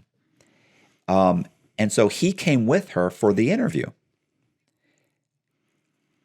We did the interview. Yeah. It's fine. It's funny because it was one of the first interviews, and I'm just, listening. Like, I don't really know what I'm doing. I'm not asking that many questions. Yeah. Colby starts asking questions. Well, how much do they charge? Well, how much? And I'm thinking, what's he like? He'd never talked before. I have a question. Like, I'm like, oh, okay. And so she was great. But after the podcast ended and everybody left, we stood there and talked, and her husband starts talking to me. He's represented a ton of amazing criminals. He's a federal criminal defense attorney. Oh, wow. He sat there. We sat there for an hour and a half, and he's just one after another. Funny stories during the during the trial, during this, during that, and she's laughing and she's bringing up stuff, and I'm sitting there thinking, man, this is better than the fucking interview. Yep. And I was thinking, like, if you had, so think about that podcast. Maybe it starts small, but then you start getting people on, like, hey. You bring on, this guy, like, hey, can you come on? And I want your wife, and this is the podcast. And they go and they're like, now that's cool. That's bigger than me being interviewed. It's me and my wife, and not even, and I'm not interviewing you. Yeah. It's just another couple. Yep. You're all shooting the shit. And you want it super long form, so you have a little wine, you lay back. It's going to be 4 hours. It's not just, Like, listen, if it wasn't 2:00 in the morning, listen, Burns, they're doing everything to tell us to leave without saying, y'all got to go. Yep. They're like the 6 times the guy came. Yeah. The guy, what was the guy? The valet came and he's like, here's your keys. Yeah. Like, I'm leaving. Yeah. Here's your keys. Thank you. It's $8 for them. I'm like, oh no. And I'm thinking, this is now the third person. You gave a big tip, I saw. It was like $12. So it was like 10, 12. It was 20. Nice. So, I feel bad for him having to drive Jess's car. So no, but that's the thing. So we had later reservations. So I called ahead of time, because although I'm just met you and I know you're a laid back guy. Like, big tipper. It's not. I didn't pay for the meal. Right. Like, I felt like I got off easy. There you go. So I'm like, I want to make sure we do this correctly. So I called. I said, we're at 10:15 sitting. We want to do the wine tour and the kitchen tour, and we want to sit in the dessert room. Right. And they made it a point to say, like, you're sure, like, you guys are open that late? And they say, we do not close till the last time it was there. Right. Which they said that. Yeah. But in practice, they were a little. Yeah. Shoot. You almost seem like you're like, what happened to the last client is. Well, because I asked that if they said to me, hey, you have a hard stop at 1:30. Right. After that, maybe, drinks, you have order your last drinks, or politely the kitchen closes at this time or dessert closes at that time. Well, I also think the problem is we were talking. You're a talker. Yeah. I'm a talker. Yeah. And so, like, I had no idea it had been 4 hours. I mean, me neither. Yeah, it was like the time just like and like I said, when we left, Jess was like, Jess said, you two just talking. That needs to be the whole podcast. Yeah. She said, not only was that just great sitting there listening, she said, but you could have both of you could have easily talked for another 2 hours. Easily. Yeah. So, but yeah, that's what I'm saying. That's the show. Like, I think that's a huge show. Yeah. Yeah. And I think that it's. Well, I like the fact that they gave you that chocolate fudge on the maca. Oh yeah, macadamia nut. Yeah, macadamia nut ice cream with real macadamians, and the guy did this whole thing about the macadamia. They give this whole presentation about the macadamia ice cream, and I'm like, okay, well, I'll have the macadamia ice cream, and he was absolutely right, bro. Like, it was like probably. But instead of it being like chocolate syrup, it was like some fancy chocolate syrup from France or whatever. Meanwhile, you didn't use it. Yeah, I wasn't. But then he came back and he said, making a point. He came back. He said, by the way, he said the fudge syrup such and such is flown in from whatever, and the recipe is this and this and this. Kind of like show some fucking respect. Yeah, put some syrup on there because I'm just eating the ice cream, and I went, well, then I better use it. He said. And I was like, all right, let me put some. And I tried it, and I thought, that's all right. But the fact that this has got whole macadamians in it. Good time. That's what had me enthralled. Was and the they wood. didn't have that at Coleman. And the wood. The what? The wood. They kept talking about the wood. Yeah, they talked half as much about the food as they did the wood from this table was imported through such and such. Burns have been around for what, 150 years or something? Yeah, and we're like the old guys that have been there before, but our younger wives are like, wow, this is like somewhat interesting. Right. I you know what's funny? I didn't expect to see, like, did you look at the crowd that was there? Yeah, it's younger. Super young. Yeah. There were a bunch of like, is it prom? Like, there's a bunch of young kids here. This table, that table, that. Like, or we're just old. Right. Yeah, we're the old people. Yeah. Like, the oldest people that were there was us. It was us, yeah. And I like to joke around, I'm an old man, but I don't really think of myself like that. So I'm sitting there thinking, what's a lot? I want to give an observation though, and it's not a bad one. So knowing you a little bit, you're kind of a guy that like is very observant and very intelligent, right? So when he was kind of going through the different stations and going all this stuff, if you really kind of like cared about it or like listened, except that you were listening, it was super interesting how they had 7 different people touch a salad, how they had 14 people literally cut onions. You can care less. I'm not a food person. You were very much a food person. You were very interested in this, interested in that, and you're asking questions that I'm like, I don't even know what the question you asked was or the relevance, but it was important to him. And he was like, actually, and then he gave a 3 or 4 minute, response to it, and I'm like, well, that must have been a great question. Yeah. Like, I don't know. And then he did like the wine routine with the candle and check for the sediment. And for you, it was watching grass grow. Yeah. And then you pointed that out, and I turned around and I looked at it. I'm like, yeah. So it's great. I like the way it glitters. But I don't know. So watch. So and I don't drink though, too. Well, okay, which is fine. But so this is the reason why I bring it up, because you brought up Coleman. So now I've never been in jail, never been incarcerated. However, because I had very humble beginnings, I appreciate this whole journey because I shouldn't be here. Yeah, well, that's I'm on borrowed time. So you coming from incarceration, I thought you'd be like a, and that's when we had this conversation where I said people have the wrong impression of me. Yeah, guys even in Coleman, they've been locked up with me for 4 or 5 years, who you would think really know me. Yeah. They would say, bro, what's the first thing you're going to eat when you get out? Because that's a common question. Yeah. And I would say, they're like, what have you been craving? They're thinking lobster. Yeah. They're thinking, all filet mignon. And it was always, I'm like, I want a McDonald's hamburger, the cheeseburger, the little one. Wow. A little cheeseburger with onions. $1 menu. Yeah, that's what I want. I want a cheeseburger. God bless. And maybe like pistachio. Ben and Jerry's used to have pistachio heaven ice cream. Yeah, pistachio heaven ice cream. And a hamburger and I like fries and a Coke, like a fountain drink. And they're like, you should see the disappointment in people's faces. Like, bro, that's not what I thought. Yeah, I know, because I'm a very simple person. Jess and I were exhausted last night. Yeah. We usually are in bed by 8 or 8:30. Yeah. Now, granted, I'm up at 3 or 4. Well, you said, I want her to come. I want to experience it. It's a little late for us, but we're there. So I knew that you were not like a late bird to begin with. Right. And I actually, because I was able to get us in, but I wasn't able to get us an earlier reservation because they were packed. Yeah, yeah. Well, you can't call 2-3 weeks ahead of time. Correct, it's got to be their months. Yeah, they have some people I have a friend who eats there. He eats there. I don't know if it's once a week or once every 2 weeks. No. So he's got a standard reservation where he's there all the time. Yeah, he used to send me like pictures of like the food and and pictures and stuff, but I guess I didn't respond enough because he finally realized like, oh, he's not a food. You probably person. Like down. Yeah, no, I'm like, oh, cool. Yeah, but you had to have appreciation that the waiter had to be there for 2-3 years even to serve you. Yeah, yeah.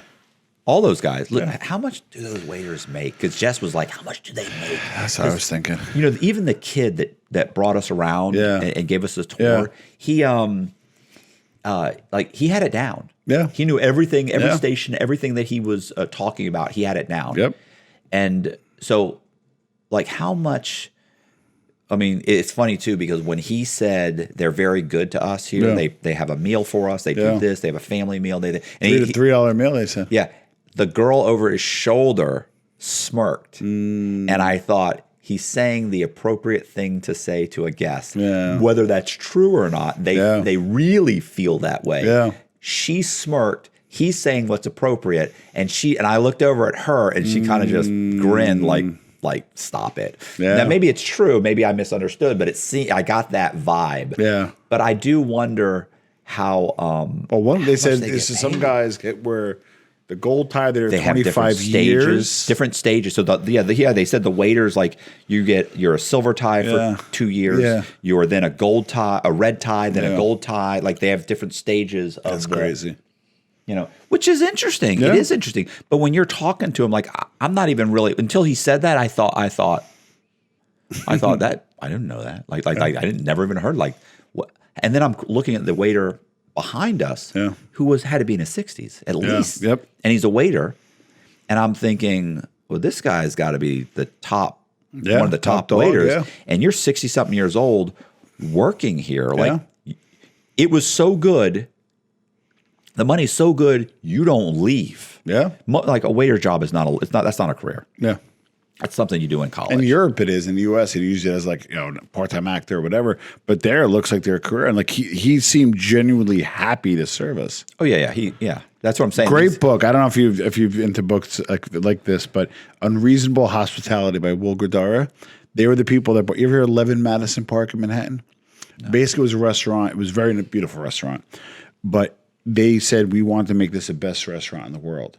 So they worked their asses off, did a whole bunch of service, training, all that kind of stuff. We're 50 in the top 50 restaurants in the world. Eventually came to be the #1 restaurant in the world. And in the book, he talks about the journey and how they got there. So to me, it's interesting how hospitality is actually, and the U.S. has not always looked this way, but it's almost like an honor to serve you. And that's the way he looked at it. And that's why they bought themselves the #1. Well, have you ever been to? You ever been anywhere in Europe and gone to a restaurant? Yeah, It's not great. I know. It's not great. And they're full-time people. Yeah, they can make good money. Yeah. Well, Italy, forget it. The waiters are terrible. They have an attitude. Yep. Yeah. We went in Norway. It's like they have an attitude. We were in. I was gonna say it's just they do. They're you're pissing them off that you're even there. Because they're not incentivized. There's no tips. Right. So. Which is funny because I have a friend in Italia who was telling Jess, talking about it, and she's like, which is great because they don't want you to tip, and it's good, it's great. And I was like, the service sucks. Yep. Like they literally make you feel like you're an asshole for showing up. Yep. Especially as an American. Right. So who just sidebarred for like 20 minutes? It doesn't matter. By then, nobody's watching. At this point, no one's watching. And now I'll get a comment from somebody saying, I was watching Cox. You know what you do? So drop Burns below, BERNS, if you made it this far in the comment section. Yeah. Over under 5. What do you think? Oh no, it's over. You think so? It's over. Yeah. You think okay, listen, over under 10 will mention Burns? I say 20. Yeah, I was going to say, Colby's like, like sometimes I'll do an interview and I'm like, I'll call him up. I'm like, bro, I just did a stream interview. It was horrible. Yeah. And he's like, it'll still get 3,500 views. Nice. Like at the minimum, I've got 3,500 people that are just hardcore. They're at least going to watch some of it. Yeah. I got about 1,000 guys that will watch the entire That's thing. Awesome. It is awesome. It's awesome. Like you just said, like, you're on, borrowed time that you're trying to build this channel. Yeah. Like the even though I know I've made some major mistakes in this channel. Like I didn't start it when I should have. I didn't listen to all the people that knew what they were talking about, that told me what to do. Yeah. I didn't listen to. Yeah. Danny Jones, gave me great advice. I didn't listen to him. Yeah. By the time I did Julian's, I had just started the channel. Too. So, I love Julian's story. He's great. I love, quitting this job that you've been working towards your entire life to start YouTube. Car. Like, bro. In New Jersey. I'm going to go live back in my parents' spare room, and I'm going to use the other spare room as my studio. Dad, will you please let me do this? Yep. Can you imagine his dad? Go like a fart in church. Oh, my God. And his dad is an extremely conservative corporate lawyer who had to just be like, not only the schooling, but you've already been working for 4 or 5 years for this. You're now getting this. You're up for this promotion, or you're getting this promotion. Like now, you're really going to be making money, and you want to sell everything and move into the spare room. Yeah. But the crazy thing about it is Julian's the kind of guy, and just like you, that no matter what you do, whatever lane you're in, you're going to be successful. You just happen to be in the creator YouTube space. Yeah, I mean, listen. The other thing is too, YouTube, what a great opportunity, because like I always said, like I'd never been on YouTube when I got here, when I was arrested. Podcasting wasn't even a word until 2009. Yeah, you're saying. So there was no such thing. It wasn't until a year or two before I was getting out. Pre-Rogan. Right. A year or two before I was getting out, people are telling me, you got to start a podcast. I don't even know. They're trying to explain to me what a podcast is without the ability to even show me. Like that's a hard conversation. Yeah. So, I'm getting out thinking I need to do some kind of a podcast. Yeah. I can't barely even remember what the word is. And then I get out, and then I still don't do it right away because I don't have this and I don't have that. And the way it came together is amazing, in my opinion. And everything, it's like in some ways there's a whole bunch of luck. Yeah. And in some ways it's by design. Like, I started writing stories years before this was even the avenue to try and turn that into kind of a true crime podcast. Yeah. And then meeting Tyler, which is my booking agent, getting Colby, that's amazing. Yeah, because that was a tough sell. You got the right team. Not that he wasn't a tough sell. Yeah, that was a layup. Yeah. That was a joke. Yeah. I mean, I tried to. This is what I can offer. Blah, blah, blah, blah, blah. He's like, sounds good. I'm all in. It's like, wow, but he saw the vision. Yeah, but I've been lucky. I think a lot of it's hard work. The fact that you even book 7 meetings or conversations, and then even do 4 a week, which is insane. And you're useful. I mean, you have a great studio set up here. You're going to have if you talk about other future plans, I mean, sky's the limit for you. Because you're getting into, the thing is, you're getting to 200K subs soon, right? I mean, if it goes the way it's going now, we're probably 4 months away, but I could have a good video. Like that's the whole thing. Where it goes off, yeah. If we have a video that gets 200,000-300,000 views, you probably get 10,000 subs that month. So then it's 3 months. Yeah. Then it's, then it goes quicker. Know. But the funny thing is, if you look at, like, you're probably in the top, 3%. There's not many channels that get that plaque. There's not many. Right. It may sound like, everybody's at 100. No. You're probably the top 3% in terms of numbers, I would think. Well, what's funny about that is how silly watching all of this and getting out of prison. Yeah. And hearing people, getting out of prison and hearing people complain, hearing how people are making money, and hearing about YouTube and YouTubers, and listening to these guys that it's like you're giving advice on a subject a lot of times that you're not a professional person. Like you have no expertise in this subject, and you're running your mouth and you're getting hundreds of thousands of views. And it's like this whole system is set up, is screwed up the way it's set up. And I'm watching it, and then guys are doing videos. I was watching people do videos about getting their plaque, and they were so excited. Yeah. And I'm sitting in that halfway house going, what a bunch of idiots. Like this is the dumbest thing I've ever seen. Then you start doing it and you realize that is a big deal. It may not be a big deal to somebody who's, whatever, is sitting in a halfway house that doesn't really understand it. But all the things that you have to do that have to go right to get there. That's right. Like then you go, it's silly, but it's a milestone that's like, wow, that is kind of cool. Like, but how many people do you know that started a channel and the good people, pretty good content, doing it for a while, and they have 700 subs. Yeah. Right? Then those are the people wow, this is kind of hard.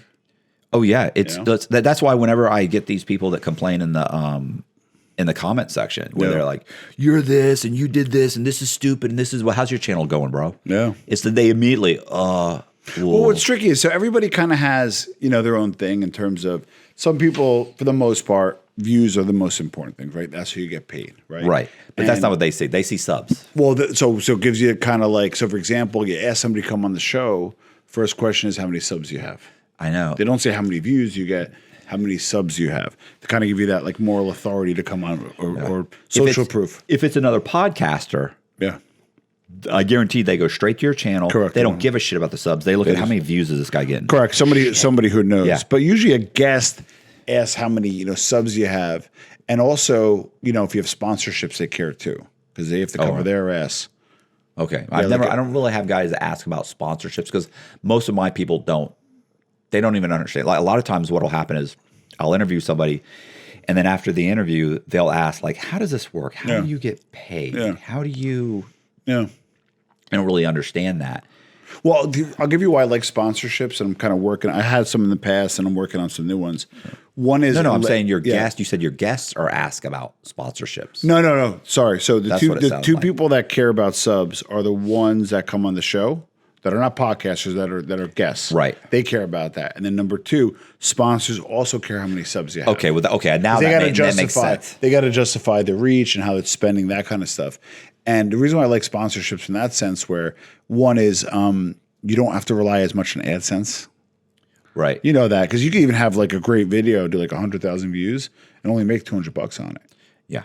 So it's like if you have a sponsorship, it makes it a little easier. Number two, some people, I don't ask for donations. I don't think you do either. I do. We do. We have a Patreon, right? We do Patreon. Well, that's different. If you have a Patreon and saying, hey, I want to be part of your membership model, that's different. But there's creators out there that do like live streams or say, hey, give me the super thanks button or donate to my show. Nothing's wrong with that. It's a free market. It's just not my bag. Yeah. But it's a free market. I respect everybody's angle.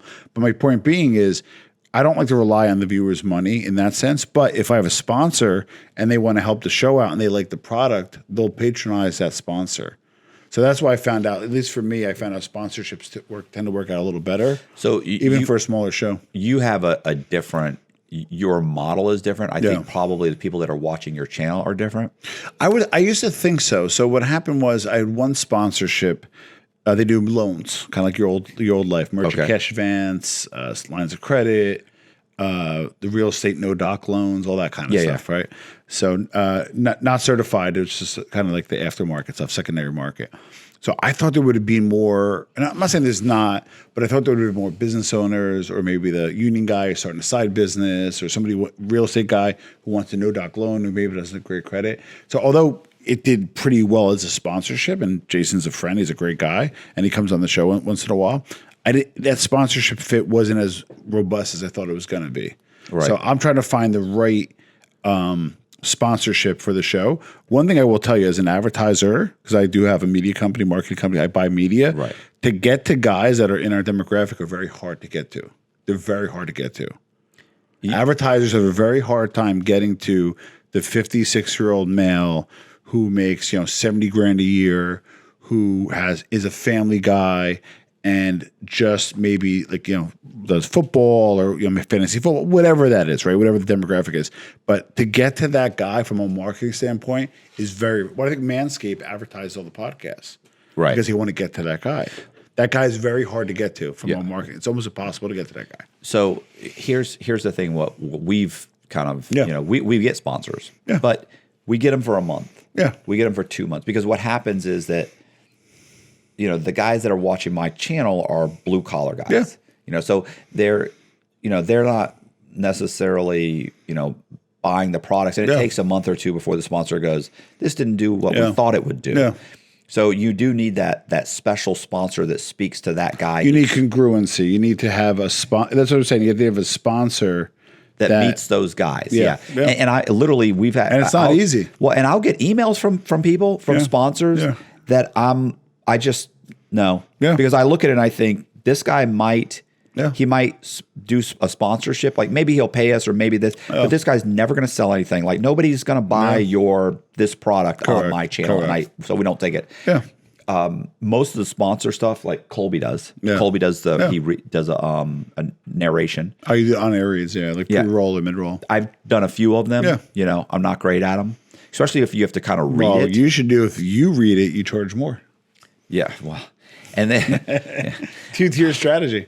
But yeah, the AdSense, AdSense alone like pays us, pretty well. God bless. And but you found a nice little, not a niche because you're bigger than a niche, but I saw like Inside True Crime, you're doing that, but then like you talk to like you kind of like there's different genres, right? So like you dabble a little bit in the mob genre, but you had some good titling, right? You had Jeff on, you have myself on, if I'm in that space, if you will.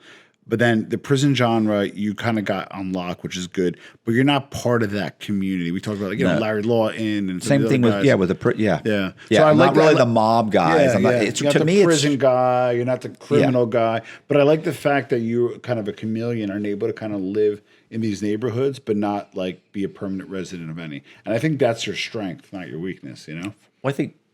Like to me, I would like everybody that we have on. I would like to have connected to crime in some way. In some way, of course. But we trust me. I've had guys that have nothing to do with crime. Yeah. Like where it's like I've interviewed guys that. Or so the IRS agent. What was it? yeah. We did the IRS. But we talked about crime a lot. Yeah. And then I've had FBI agents. I've had detectives. All those. And then I've had lawyers. We've had. But we also have had listen. One of our best videos is the UFO guy, right? Yeah, that's a dope video. Yeah. Listen, when I finished that and turned it off, I thought, no one's watching this. Yeah, but it comes down to being genuine. It's got like 200,000 views. But it comes down to being genuine and being authentic. So for me, I do not claim to be a street guy. It's not me. Yeah, and I think people appreciate that watch my show. Or like, you know what? He's not trying to be somebody who's not. I'll ask like a nerdy question, right, to a guy who like kills people, like killed like four people, right. and I'd be like, was there a business strategy to the murder behind that? And people are looking at me like, are you trolling? Or are you just dumb? Or like, what's going on? Like, right. Like I remember. I had a podcast. But I can understand that. Like, if by removing this guy, do I get to take over his area or his? I can see that. Well, I remember. So I had a podcast with a former mafia guy, John Panisi. We did a show together for about a year, not a year, about 8 months. And he was incarcerated for 17 years. And we had another person on who was incarcerated. And I just had like logistical questions, like how often can you take a shower? Like, where do you have a trunk? Do you have a lock for your trunk? Like. Do you have different? Like, do you have more than one sneakers? Like, I don't know this stuff, and it's really fascinated me. But the truth is, most people have not been incarcerated, so they were like, you asked some questions that I was too scared to ask. About jail, because jail fascinates me. It just the fact that you spent that much time there and are able to survive mentally. There's studies that past 6 years of being incarcerated, your brain actually starts to degrade. Well, I'm proof. I'm proof of that, bro. But in terms of like cognitive function, like because you're not getting enough vitamin C, you're institutionalized. Obviously, some probably PTSD happening as well in some cases. So to me, that's fascinating. For somebody to survive that, it's kind of exemplary in itself. You said this last night. You said like when I did the soft white underbelly. Yeah. You were like in a much different place, like mentally, and I was, I was just boom, but like I didn't give a shit, and I was like this and this and that, and it was super. When I got out, and everybody said this to me, you're really aggressive, and I'm like, I'm assertive, and they were like, I'm assertive, and they're like, you see how you're responding, like you don't. It took me a while to start saying please and thank you and really explaining myself and realizing how aggressive I was coming off, and I wasn't thinking that. I was thinking this is how you act in prison, so nobody thinks that you're someone they can take advantage of. Like this is how you talk. So you bring that, right? And it's so funny because I'm saying this, and to me that's how everybody is. Normal, but you act that way out here, And I'm soft in prison. I'm not even a hard guy. But you act that way out here, and you're a savage. You're running through people. Well, to like again from the outsider perspective, to unpack the prison experience, the strategy going in is going to have a major factor on your outcomes, right? We talked about this. Do you kind of do I roll with the Italian guys? Do you roll with the these guys? Do you kind of hook up with these guys? You say neutral? Do you like where do you go? What do you do? So like you have this strategy kind of set up, and strategy. Once you get punched in the face, that goes out the window, and then you just got to like essentially survive. You're just looking to pass the time, which is, I assume, going very slowly, unless you have a super good routine and good system. No. Listen, Reese was a cousin that I was locked up with. my cousin, and when That I was got the method. yeah, I love Reese, but he told me, when I got locked up, he was like, listen, a big chunk of your time is going to be it's just figuring out a way to entertain yourself so that you don't get yourself in trouble. He's like, don't gamble, don't he's the one who laid down all these simple rules, which I'd already kind of heard from other guys when I was locked up in the county, or in the marshal's holdover. So I kind of knew that going in. And then he kept telling me over and over again. And then every time I would complain, he'd be like, listen, bro, let me do you a favor. Stop complaining. Yeah. And I go, well, wait a minute, I'm not complaining. He goes, yeah, you just said this and this and this. And he'd go, nobody wants to hear that. Like, got some guy who's got 30 years, some guy who's got 5 years. He's like, it doesn't matter how much time they give you. In that inmate's mind, it was too much time. Yeah. He goes, so whether he got 5 years or 30 or life, he goes, it's too much time. Yeah. He said, so stop complaining about your time. He said, you figure out how to do that. He said, don't tell anybody. Some great advice. In a very nice way. Is he out now? Yeah, he's out. He's all messed up. He calls me every once in a while. He's on the fringes of. I would love to, interview him. Yeah. He's never been able to make it here. By the way, he's only like in Dade City, which is not far, 20 minutes away. Wow. He can't seem to make it here. And even if he said I'll be there on Wednesday, I would really.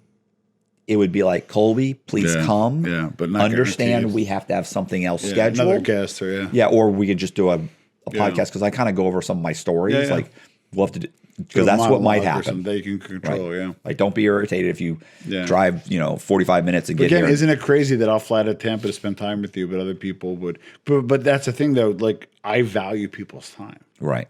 And by valuing people's time, hopefully people will value your time. Kind of be treated how you want to be treated. Right. So the podcast that you're doing now, it's almost exclusively mob, but you're doing both. Right, so you're I know, but at one point it was I was all mob, all in, and now you're slowly moving out of it. Like, what is that? Yeah. So I'll give you kind of what that looks like. So again, still doing some mob stuff, but like I give you, for example, Mark Laurie, interesting story. So he started diapers.com. Right. And the big two, Procter & Gamble and somebody else, Pampers and what's the other one? Pampers and Huggies. They wouldn't sell to him. So he had to go to Costco and literally like empty the Costco out every day. You're talking like tractor trailers showing up and emptying out Costco's. Right. So because he had to buy retail and he was losing money on the diapers, right? Because he just wanted he knew, so a bigger vision, diapers don't expire, they're cheap, and what are you going to do? You're going to sell them baby lotion, which is more profitable. You're going to sell them wipes. Right. So he wanted to create an ecosystem. So he literally choked out Procter & Gamble and Costco to the point Costco's like, I can't have you come here and take all of our diapers. Right. And it was like an influential, like Wayne, New Jersey or something, bigger Costco. So he complained to his regional. The regional complained to the vice president. The vice president called to Procter & Gamble and goes, this guy's buying me out. You need to start selling to him. Yeah. So they started selling him diapers. Oh, nice. So then he got really big, right? Yeah. They're doing a few $100 million a year.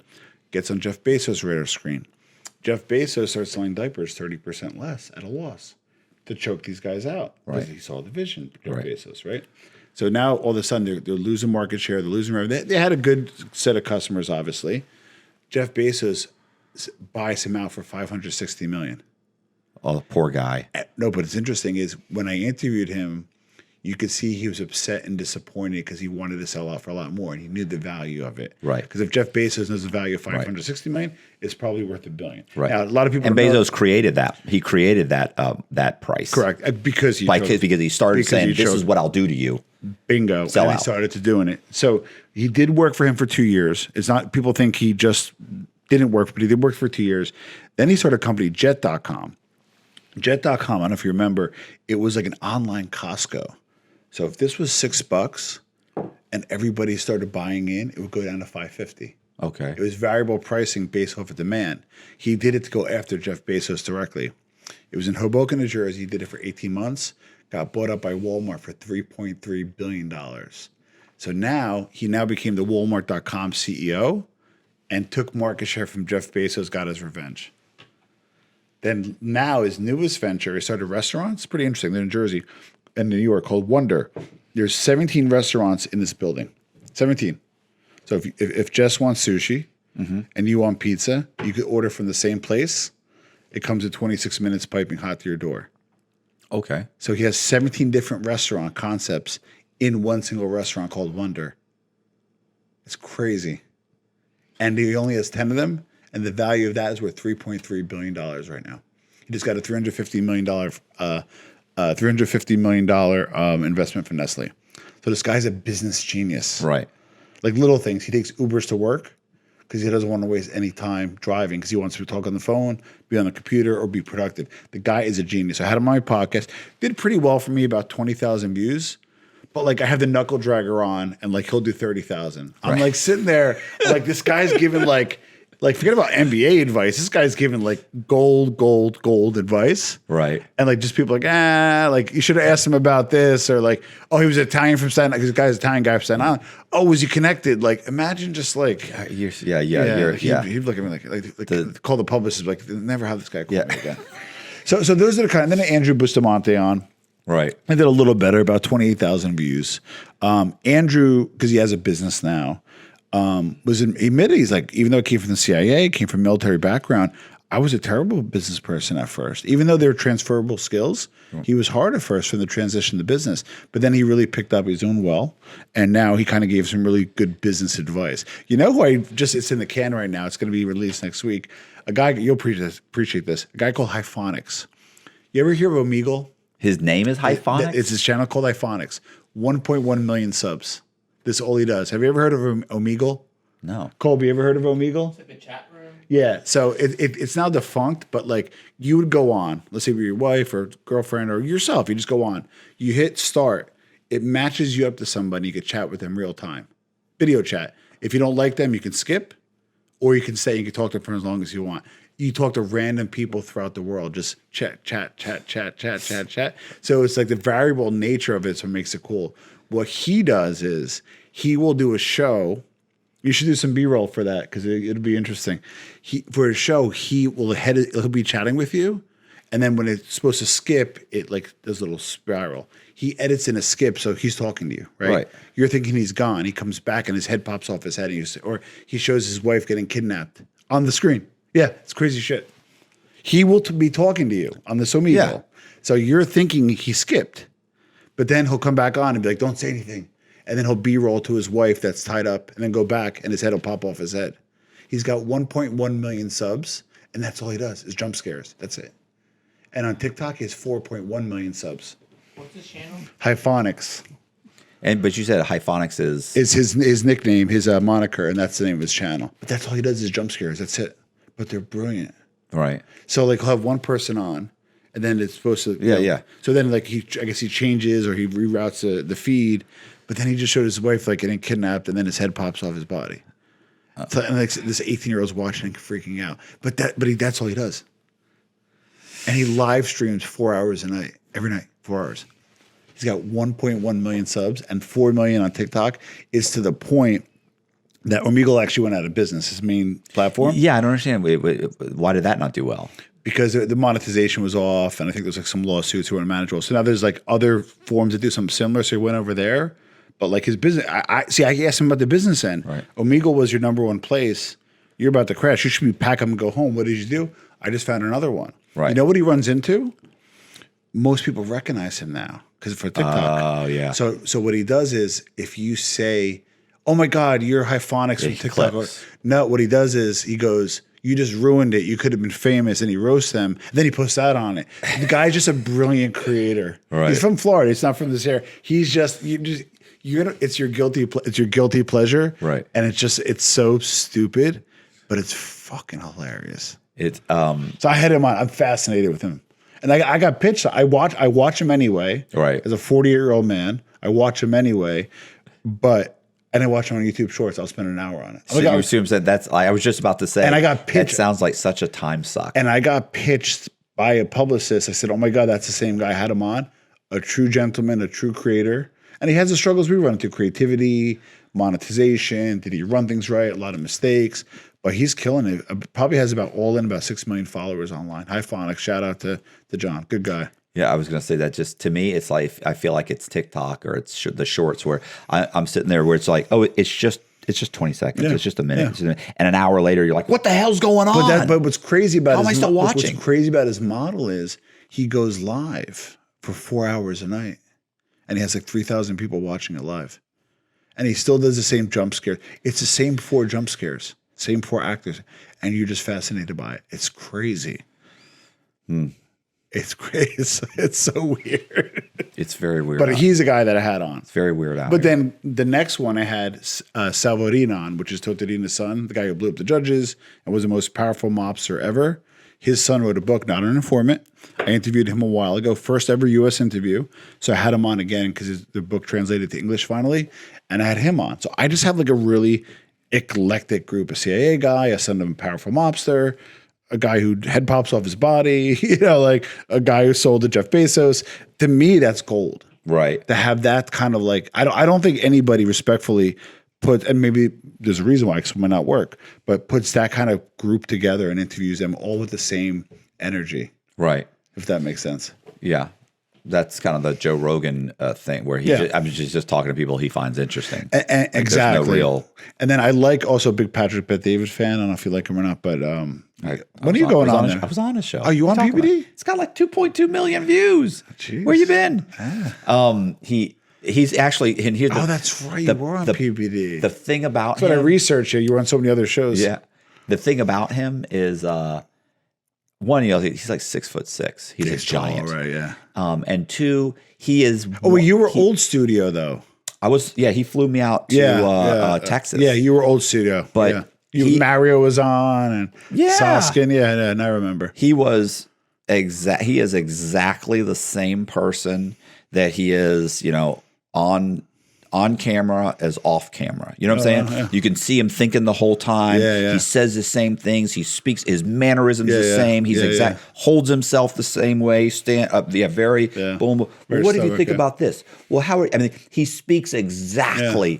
It's not like this is a guy who walks over, sits down, and just has the same conversation he would have if the camera was on or not. He was exactly. And afterwards, we talked for probably, it's funny too, we talked for 20 or 30 minutes after the podcast. I was going to say, And while we were talking, I said something about my mother and I teared up. Yeah. And he sat there and there's like 3 or 4 other guys because he actually offered me a job. He's like, he said, because listen, I've been out I've been out of the halfway house like 3 months. Yeah. So I'm like, I'm living in someone's spare room. I'm this and that. And he looked at me, he goes, you're living in someone's spare room. And I was like, yeah. And he's like, would you be willing to come out? He said, to move out here. Wow. He said, I could give you a job and I could, and I said, before you say anything else, I said, my mom lives in Tampa, and I explained that whole thing. Yeah. When I'm explaining it, I tear up. Yeah. And he stops and he goes, and you see the other guys are around, right? And he looks at the other guys and he goes, and you just see all of them are like looking at him and he goes, would you be willing to go back on the podcast and talk about your mom? And I went, yeah, I don't care. Wow. I said, yeah, why? And he said, okay. Go back on. We do the same thing. I tear up again. He says the same thing because he knows I'm going to tear. Yeah. And then we talk about it for a few minutes. And I actually luckily I kind of held it together. Yeah. But I tear up. And then we talked for 5 minutes and then they insert that into the original podcast. The only way you notice that that's the inserted scene, my book was on the table and it disappeared. And then people in the comment section are saying, movie mistakes. Bro, did anybody else notice that book disappeared? And then it popped back up. But he's exactly that's amazing. That person. He is genuinely just identical. There's no act, nothing. That's amazing. Did he host you a little bit, or was more transactional, kind of in and out? Did you grab dinner? No. He's running. Listen. Yeah. I don't know what his operation looks like down here. Yeah. But that operation there was like a well-oiled machine. It was massive. Yeah. I mean, it's a massive industrial building that he had filled, packed with people on phones. Yeah. So he had his studio inside of the insurance company. It's a separate little office set to the side, or a separate little inside. So you have to walk through this massive office to get there, and you realize all these people work for him. Wow. And then you go to the studio, which is, it's a decent size. Yeah. It was the first truly professional studio that I'd been to. Danny's studio at the time was kind of,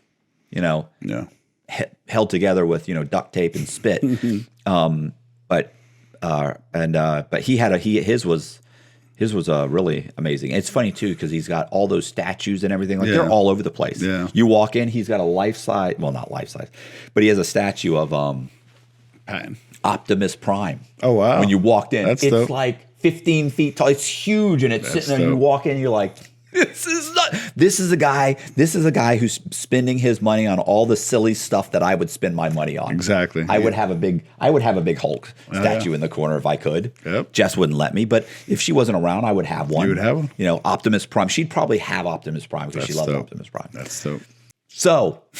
And it was very nice and thoughtful for you to invite us. We're recording. We did. I sent the text. Colby, got to keep that in. That's where the money is. Listen, we had a podcast one time where I get into an argument with a guy and we start yelling. It's not this, but we yell at the guy. He kept making noise and making noise and making noise, and I get into a screaming match with him and tell him to get out or whatever. And Colby was like, "I'll cut that." I was like, "I'll keep that in." Hell no. That's where the money is. That's where the gold is. So. Who was I interviewing that was with him? Was a friend of his? It was oh yeah. It was and then that was the first day that Connor was here. I had just brought like an 18-year-old kid, like, hey, like you wanna help me record?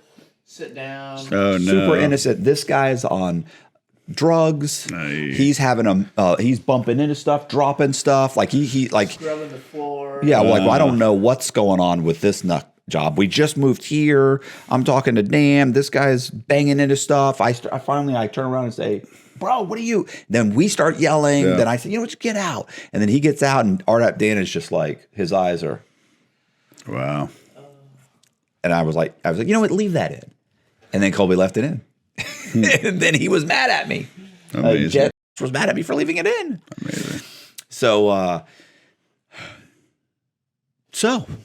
What's the goal for? I know I asked you this last night. Yeah.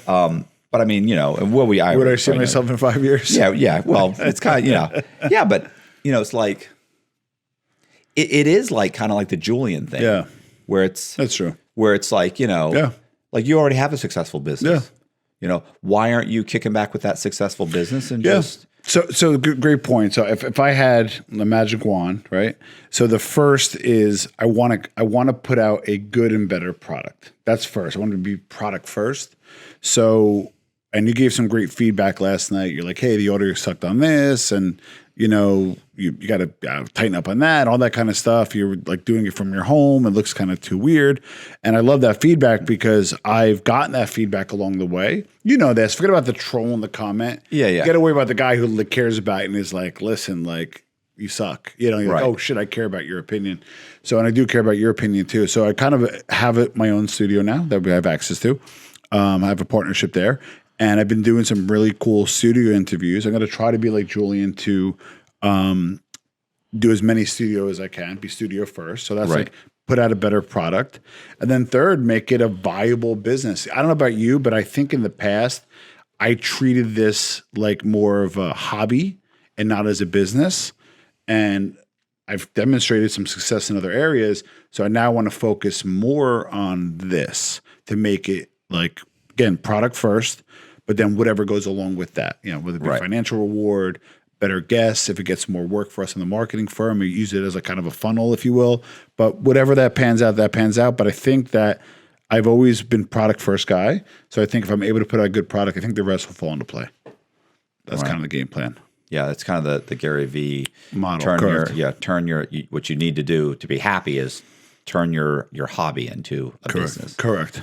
It's a balancing act though. You got you know what I'm saying? Like I mean, not that I know what your financial situation is, but it like we were saying, it's how can you do that until you say, okay, it's paying off. But I do think like it is a whole thing. It's the audio. If you only have a few things that you have to tweak, and then you got to kick back. Correct. That's it. Like if you tweak a couple of things, come up with like our strategy's pretty not simple because we're working hard, but it's 3 StreamYards.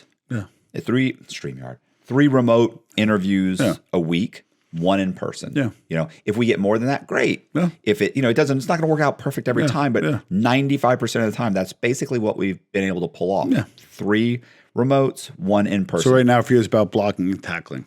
Right, exactly. And then at some point, you know, and it's been, you know, we've had some spikes of growth, and then, but overall, it's every month we're making a little bit more, a little bit more. So if that trend continues, then at some point it'll be something. 2 in person, 1 remote. Correct. You know? But you have to balance that. You know, you have to sit down with a pen and piece of paper, and like right now, like I can't fly anybody. Yeah.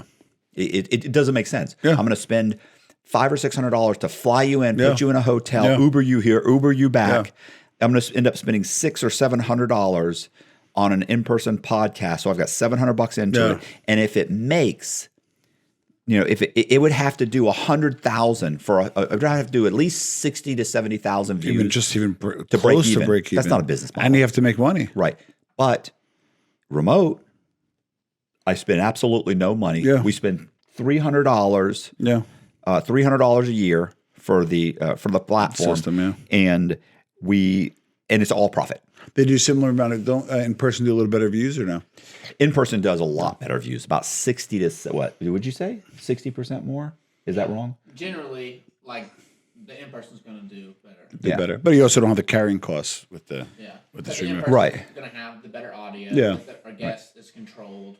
But just like you want to find that balance, so do I. Where I want to do a good product, but I also want it to make more money, so I can peel away from my regular job, so I don't lose money. Like I actually lose money last year because I had a pretty good year in my business. I lost money in the podcast, right? But I was able to offset, income and stuff. So I was able to do that. But this year I want it to be profitable. So I myself, even as an entrepreneur, struggle to find that balance. But we'll both get there. I feel. Yeah, it's got to be. I was going to say the shorts definitely help. Yeah.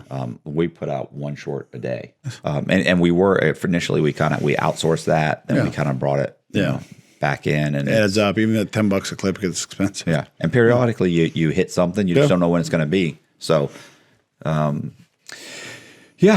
All right. Well, I appreciate you coming in. I appreciate you coming. I appreciate dinner last night, hanging out, talking. And we'll leave the link to the YouTube podcast in the description. Perfect.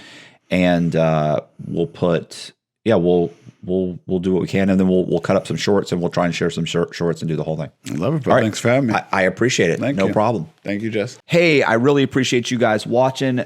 Do me a favor, if you like the podcast, hit the subscribe button, hit the bell so you get notified. Share the video and leave a comment. Also, please consider joining my Patreon. It does help.